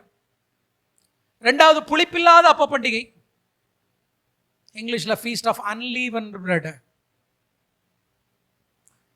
3வது முதற்பலன் பண்டிகை, ஃபீஸ்ட் ஆஃப் ஃபர்ஸ்ட் ஃப்ரூட்ஸ். 4வது பெந்தேகோஸ்தே பண்டிகை, ஃபீஸ்ட் ஆஃப் பெந்தேகோஸ்ட். 5வது எக்கால சத்த பண்டிகை, ஃபீஸ்ட் ஆஃப் ட்ரம்பட்ஸ். மறுபடியும் சொல்றேன், கவலைப்படாதீங்க. 6வது இப்ப சொன்னே பாவ நிவாரண பண்டிகை. 7வது கூடார பண்டிகை, டாபர்னாக்கிள்ஸ். முதல்ல மறுபடியும் சொல்கிறேன், பஸ்கா பண்டிகை, புளிப்பில்லாத அப்ப பண்டிகை, முதற்பலன் பண்டிகை, பெந்தேகோஸ்தே பண்டிகை, எக்கால சத்த பண்டிகை, பாவ நிவாரண பண்டிகை, கூட. இது பண்டிகை யாரை பற்றியது? இயேசு பற்றியது. இந்த பண்டிகையை கொண்டாட வேண்டாம்பாங்க. எல்லாம் முடிஞ்சு போச்சு, எல்லாத்தையுமே முடிஞ்சு போச்சுன்னு கிறிஸ்மஸை கொண்டாடிட்டு இருக்காங்க, நியூ இயரை கொண்டாடுறது. எதெல்லாம் இல்லையோ அதெல்லாம் கொண்டாடுவோம், எதெல்லாம் இருக்குதோ அதை முடிஞ்சு போச்சுன்னு சொல்லிடுவோம். எங்க சபையில இன்னைக்கு வரைக்கும் 7 பண்டிகை அன்னைக்கு சபை கூடுதல் கண்டிப்பா இருக்கும். 7 பண்டிகையில் இருக்கக்கூடிய விஷயங்களை அன்னைக்கு டீச் பண்ண, அவ்வளவுதான். எல்லாம் இயேசுவை பற்றியது, வேற என்ன? பஸ்கா அன்னைக்கு வருவோம், பஸ்கால இருக்கக்கூடிய பல விஷயங்களை வச்சு சர்ச்சுக்கு டீச் பண்ணுவேன், எப்படி இயேசுவை காண்பேன். ஸோ பஸ்கா என்பது இயேசு கிறிஸ்துடைய மரணம், புளிப்பில்லாத அப்ப பண்டிகை என்பது இயேசு கிறிஸ்துடைய அடக்கம், முதற்பலன் பண்டிகை என்பது இயேசு கிறிஸ்துடைய உயிர்த்தெழுதல். ஏன்னா எக்ஸாக்டா அதே நாள்ல தான் 3மே நடந்துச்சு. ஆண்டவர் சொல்ல, நிசான் மாதம் 14ஆம் தேதி வீட்டுக்கு ஒரு ஆட்டை அடி. இயேசு கிறிஸ்து நிசான் 14 அன்னைக்கு அடிக்கப்பட்டார். நிசான் 15 அன்றைக்கு அவர் அடக்கம் பண்ணப்படுறார். காலையில சொன்ன ஆபி பொழுது நிசான் மாசம் 17ஆம் தேதி என்ன செஞ்சார்? ஆண்டவர் உயிரோடு எழும்பினார். 4வது பண்டிகை பெந்தேகோஸ்தே பண்டிகை. அதே எக்ஸாக்டா சிவான் மாதம் 5ஆம் தேதி ஆண்டவர் என்ன செஞ்சாரு? பரலோகத்திலிருந்து தம்முடைய ஆவியை ஊற்றினார். பெண்டிகாஸ்ட் அன்னைக்கு தான். இப்ப நம்ம ஊர்ல பெண்டிகாஸ்ட் டேன்னு ஒரு டே வச்சிருப்பாங்க. அந்த டேக்கு அந்த நாளுக்கு என்ன இருக்காது. கேட்டார், ஒரு பாஸ்டர் கிட்ட கேட்டார், இங்க தலைவர்ல ஒருத்தர் கேட்டார், பாஸ்டர் எப்போ ஃபீஸ்ட்? ஏன்னா ஒரு ஏதோ ஒரு கசமுசா நடந்துச்சு ஏற்கனவே. இந்த ஒருத்தங்க அருமையான பிரேயர் நெட்வொர்க், அவங்க தான் யூஸ்வலா அந்த எம்பிஎன் நடத்துவாங்க.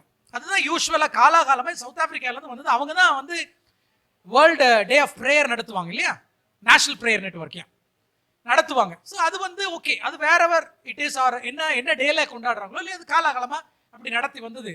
இப்போ அதுல இருந்து ஒரு குரூப் ஒன்று பிரிஞ்சு வேற ஒரு டே பிளான் பண்ணாங்க நம்ம கோயம்புத்தூர்ல. ஆமா ரைட். அதுல இருந்து தான் எனக்கு ஒருத்தர் ஃபோன் பண்ணார், உங்களை கேட்டா கரெக்ட் டேட் சொல்லுவீங்கன்னு. ஏன்னா அவங்க அந்த டேட்ல வச்சுட்டாங்க, அதனால வேற டேட்ல நம்ம என்ன செய்யணும், எங்க பெண்டேகோஸ்தே எடுத்த டேட் தான் வரும். இப்போ நான் அவர்கிட்ட சொன்னேன், பாஸ்டர் நான் ஒரு டேட்ல சொல்றேன், அந்த டேட்ல வைப்பீங்களான்னு கேட்டேன். அதுக்கும் பாரம்பரியத்துக்கு என்ன இருக்காது, சம்பந்தம் இருக்காது. ஆனால் பிப்ளிக்கலா இருக்கும், கரெக்டா பைபிள் வசனத்தில் இந்த டேட் வரும், அதை சொன்னா வைப்பீங்களான்னு. நீங்க இப்படி சொன்னா எப்படி? அப்படித்தான் சொல்ல முடியும். என்னைக்கு டே ஆஃப் பெண்டிகாஸ்ட்னா ஹீப்ரு மந்த் சிவான் மாதம் ரைட் 5ஆம் தேதி வருது. அப்போ அன்னைக்கு தான் ஆண்டவர் வந்து நியாயப்பிரமாணத்தை இஸ்ரவேல் ஜனங்களுக்கு கொடுத்தார். அன்றைக்கு தான் ஆமென் ஆண்டவருடைய ஆவியானவர் திருச்சபையின் மேல ஊற்றப்பட்டார். வேற நாள் இருக்க முடியாது. நீங்க ஒரு நாள் வச்சுக்கிறதுனால அந்த நாளை மாற்ற முடியாது. இதுதான் நாள்னா வைங்க அப்படின்னு சொன்னேன். அவர் சிரிச்சுட்டே போன வச்சுட்டாரு. ஆமா, ஏன்னா இவங்க ஒரு, அதாவது யூ கான்ட் சேஞ்ச் தட். ஆண்டவருடைய கேலண்டர் நீங்க எப்படி மாற்ற முடியும்? அன்னைக்கு வைக்கல, வேற நாள் வச்சுட்டாங்க. நம்ம மாதத்துல மே 19 வந்திருக்கு. அப்போ ஆண்டவருடைய டிவைன் கேலண்டர் நீங்க என்ன செய்ய முடியாது, மாற்ற முடியாது. சரி போகட்டும். அப்போ 4 பண்டிகைகள் சொன்ன 4 நிறைவேறிச்சு, மிச்சம் 3 இன்னும் நிறைவேறல. உங்களுக்கு தெரியுமா? எக்கால சத்த பண்டிகை இன்னும் ஃபுல்ஃபில் ஆகல ஜீசஸோட லைஃப்ல. அவர் எப்பொழுது ஆமென் சபையை எடுத்துக்கொள்ள வருகிறாரோ அன்னைக்கு தான் எக்கால சத்த பண்டிகை. அப்போ பண்டிகை முடிஞ்சிருச்சுன்னு எப்படி சொல்லுவீங்க நீங்க? பாவ நிவாரண பண்டிகை அஃப்கோர்ஸ் அதுல 2 வியூ இருக்கு. 2 வியூ இன் சென்ஸ் 2 டீச்சிங் இருக்கு. ஒன்னு நமக்காக சிலுவையில செய்து முடித்ததும் பாவ நிவாரண பண்டிகை. 2வது இந்த பூமியினுடைய பாவத்தை நிவர்த்தி செய்ய அவர் வரப்போகிறார். பூமியை நியாயம் தீர்க்க போகிறார். ஆர்மகெதோன் யுத்தத்தில் பூமி நியாயம் தீர்க்கப்பட போகிறது. ஆகவே பாவ நிவாரண பண்டிகையினுடைய ஒரு பகுதி இன்னும் என்ன செய்யல, நிறைவேறல. அடுத்தது கூடார பண்டிகை. 1000 வருஷம் அரசாட்சி இந்த பூமியில. ஆமென். அவரோடு கூட நாம் இருந்து ஆளுகை செய்ய போறோம். கூடார பண்டிகையும் இன்னும் நிறைவேறல. அப்படின்னா 7 பண்டிகையில 4 தான் நிறைவேறி இருக்கு, இன்னும் 3 என்ன செய்யல, நிறைவேறலன்னா நியாயப்பிரமாணம் இன்னும் என்ன செய்யல, முழுமை அடையல. இது எல்கேஜி பாடங்க. இது எல்கேஜி பாடம். கொஞ்சம் பைபிளை தெளிவா படிச்சா என்ன செஞ்சிடும், புரிஞ்சு போகும். எதை வச்சு முடிஞ்சு போச்சுன்னு சொல்லணும்னு எனக்கு ஒன்றும் புரியல. ரைட், சொல்றேன். ப்ராஸ்பரிட்டி பேசக்கூடியவங்க 1000 வருஷ அரசாட்சியை நம்புறதுல உங்களுக்கு தெரியுமா? அவங்களுடைய தியாலஜிக்கு பேர் கிங்டம் நவ் தியாலஜின்னு சொல்லுவாங்க. என்னது கிங்டம் நவ்? அதாவது ஆல்ரெடி நம்ம எங்க இருக்கிறோம், தேவனுடைய ராஜ்யத்துல தான் இருக்கிறோம். 1000 வருஷம் முடிஞ்சதுக்கு அப்புறம் அவர் என்ன செய்வாரு, வருவார்ன்றது ப்ராஸ்பரிட்டி பேசுறவனுடைய நம்பிக்கை. அவன் இதெல்லாம் சொல்ல மாட்டான், ஆனா அதான் அவனுடைய நம்பிக்கை. அதனாலதான் already we are in the kingdom of God. நம்ம தேவனுடைய ராஜ்யத்தில் இருக்கிறதுனால நாம என்ன செய்யலாம், பெரிய வீடா கட்டிக்கலாம். புரியுதா? ஏன் BMW காரை பத்தி, ஆடி காரை பத்தி, பெரிய பெரிய மாளிகைகளை பத்தி பேசுறான்னா we are in the kingdom. நம்ம அப்படி இல்ல. எஸ், கிங்டம் இருக்கு. எங்க இருக்கு? உள்ள இருக்கு. ஆமென். ரைட், இருக்கு. ஆனா லிட்டரல் கிங்டத்தை நம்ம நம்புறோம். நான் சொல்றது நீங்க நம்புறீங்களா இல்லையா? நான் நம்புறேன். லிட்டரலான எழுத்துப்பூர்வமான தேவனுடைய ராஜ்யத்தை நம்புறோம். அவர் வருவார். எப்படி எடுத்துக்கொள்ளப்பட்டார், அவர் என்ன செய்வார், வருவார். அவரை முகமுகமா நான் என்ன செய்வேன், பார்ப்பேன். அவர் என்ன செய்ய போறாரு, இந்த பூமியை ஆட்சி செய்ய போறார். அவரோடு கூட நான் என்ன செய்யறேன், ஆளுகை செய்ய போகிற 1000 வருஷ அரசாட்சியை நான் என்ன செய்யறேன், நம்புறேன். அவங்க நம்பல. அதனாலதான் நம்ம லாபமான யாவற்றை நஷ்டம் என்றும் குப்பைன்னு கருதுறோம். யாரை? அவரை அறிகிற அறிவின் மேன்மை. எப்படி ஆகிலும் அவர் வரும்பொழுது அவர் இருக்கிற வண்ணமாகவே நான் அவரை தரிசிக்க வேண்டும் ஆண்டவரே. ஆகவே அவன் கரை இல்லாம, குற்றம் இல்லாம, பிழை இல்லாம அவர் தரிசிப்பதற்காக நான் என்ன செய்யறேன், போராடி கொண்டு இருக்கிறேன். இன்னும் எக்கால சத்த பண்டிகை என்ன செய்யல. இருக்கீங்களா? Right. So absolutely mercy seat என்பது it typifies Christ. கிறிஸ்துவை குறிக்கிறது. அந்த பொன், அது மேல தெளிக்கப்படுகிற ரத்தம் முழுமையாக நம்முடைய பாவத்தை என்ன செய்யுது, மன்னிக்குது. அதனால யாத்திராகம் 12:13 சொல்ல, when I see the blood, நான் அந்த ரத்தத்தை பார்க்கும் பொழுது கடந்து போவேன் அப்படிங்கிறார் எகிப்தில். when I see the blood, ஏன்னா லேவியராகம் 17:11 படி for the blood that makes the atonement, பாவ நிவர்த்தி செய்கிறது என்னது, ரத்தம். பாவ நிவர்த்தி செய்கிறது என்னது, ரத்தம். டைம் ஆயிடுச்சு, இன்னும் 2 நிமிஷம், 3 நிமிஷம் இருக்கு. ரைட், மர்சி சீட் உங்களுக்காக, எனக்காக. ஆனா இன்னைக்கு இந்த கிருபாசன தலண்டில் போறதுக்கான கதவு ஆண்டவர் திறந்து வச்சிருக்கிறார், வாசல் திறந்து வச்சிருக்காரு. நேரா எங்க போகலாம், நீங்க நேரா கிருபாசன தண்டையில போய் நீங்க என்ன செய்யலாம், ஏற்கனவே நமக்காக ரத்தம் என்ன செய்யப்பட்டது, தெளிக்கப்பட்ட அந்த ரத்தத்தை கொண்டு நீங்க ஆண்டவர்ட்ட என்ன செய்யலாம். அவரும் நமக்காக என்ன செஞ்சுட்டு இருக்கிறார், பரலோகத்தில் அந்த கிருபாசன தண்டையில் நமக்காக பரிந்து பேசிக் கொண்டிருக்கிறார். ஒரே ஒரு விஷயத்தை சொல்லி நம்ம பிரேக்குக்கு போகலாம். இது வருஷத்துக்கு ஒரு முறை ஃபீஸ்ட் ஆஃப் அட்டோன்மெண்ட், பாவ நிவாரண பண்டிகை அன்றைக்கு நடக்கும். அன்னைக்கு என்ன நடக்கும் மட்டும் வேகமா நான் சொல்லிடுறேன். அன்னைக்கு ஆசாரியன் 2 ஆடுகளை என்ன செய்வார், கொண்டு வருவார். 2 ஆடுகள். வேகமா போறேன். அதுல ஒரு ஆட்டின் மேல தலைகளை கைய வச்சு ஜனங்களுடைய எல்லா பாவத்தையும், அதாவது ஆண்டவர் இஸ்ரவேல் ஜனங்களை உபவாசம் சொன்ன ஒரே நாள் அந்த நாள் தான். என்ன இல்ல இந்த ஃபீஸ்ட் ஆஃப் அட்டோன்மெண்ட் மட்டும்தான் உபவாசமே. பஸ்கால் நீங்களாம் ஃபீஸ்ட் தான், சாப்பிடு, நல்லா சாப்பிடு.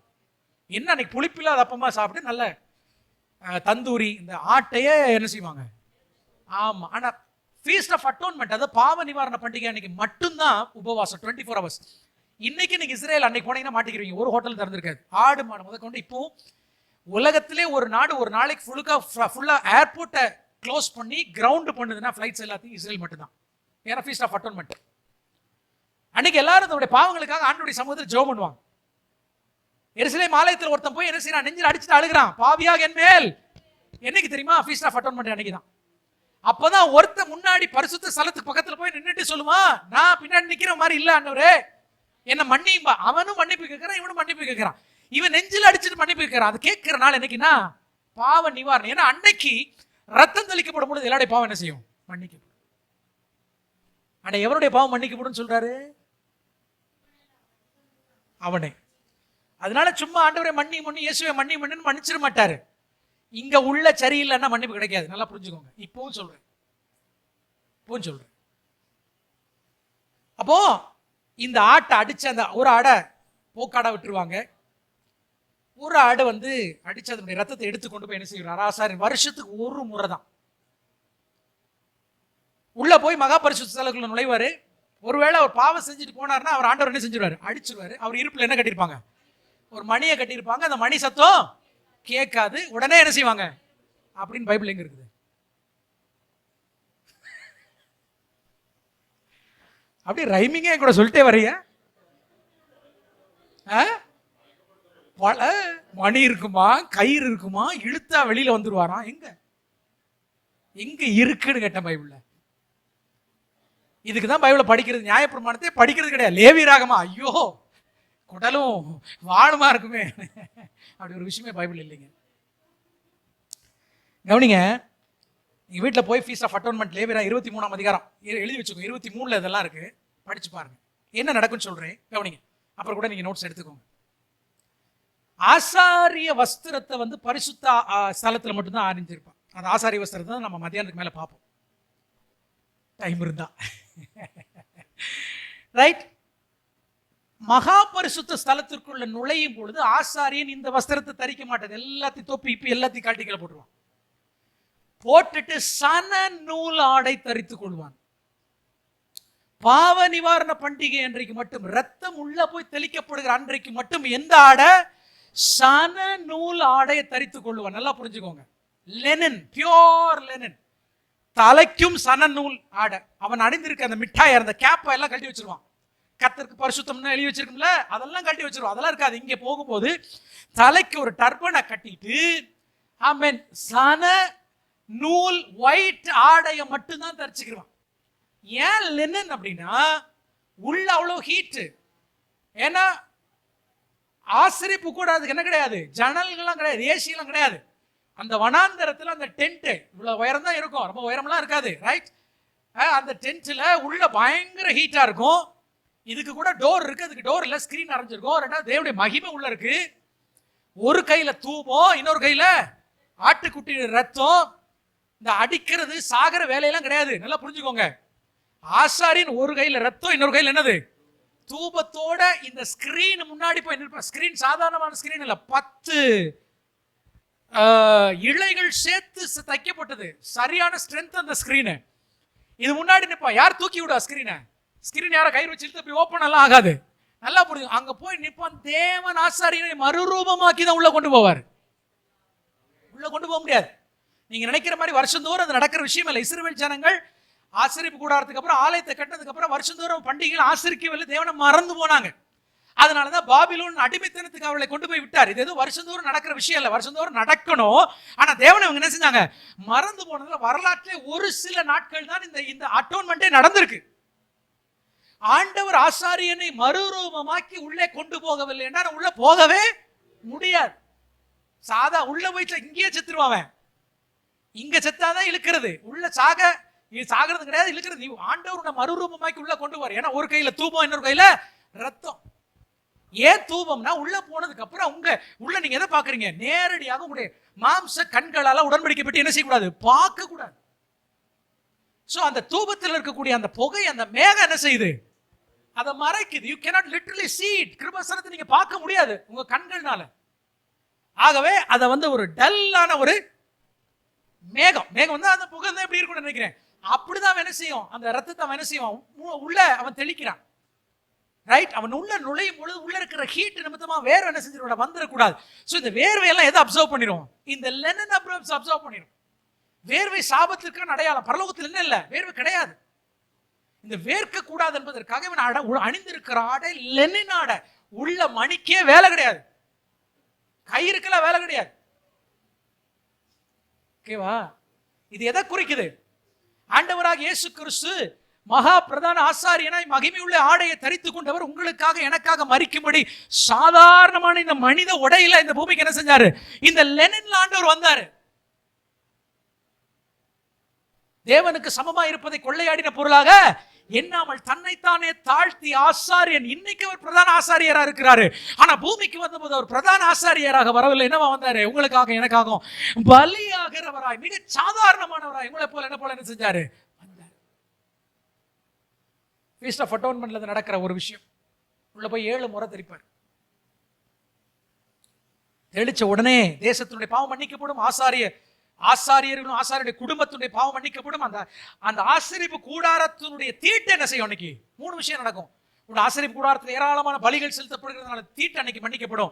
2வது, ஆசாரியருடைய குடும்பத்தினுடைய பாவம் மன்னிக்கப்படும். டோட்டல் தேசத்துடைய பாவம் என்ன செய்யப்படும்? மன்னிக்கப்படும். இதான் இன்னைக்கு நடக்கிற ஒரு விஷயம். அதுக்கு காரணம் என்னது?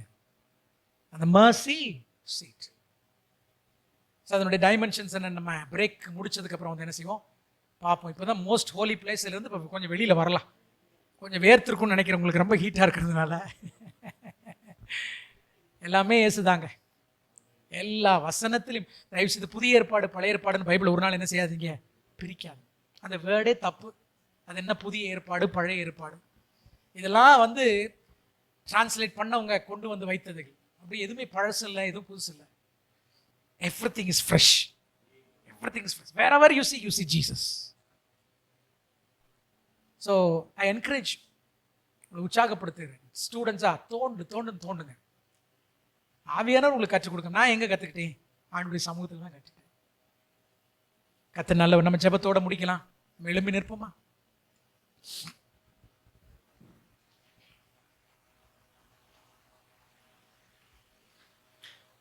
ஆண்டவரே,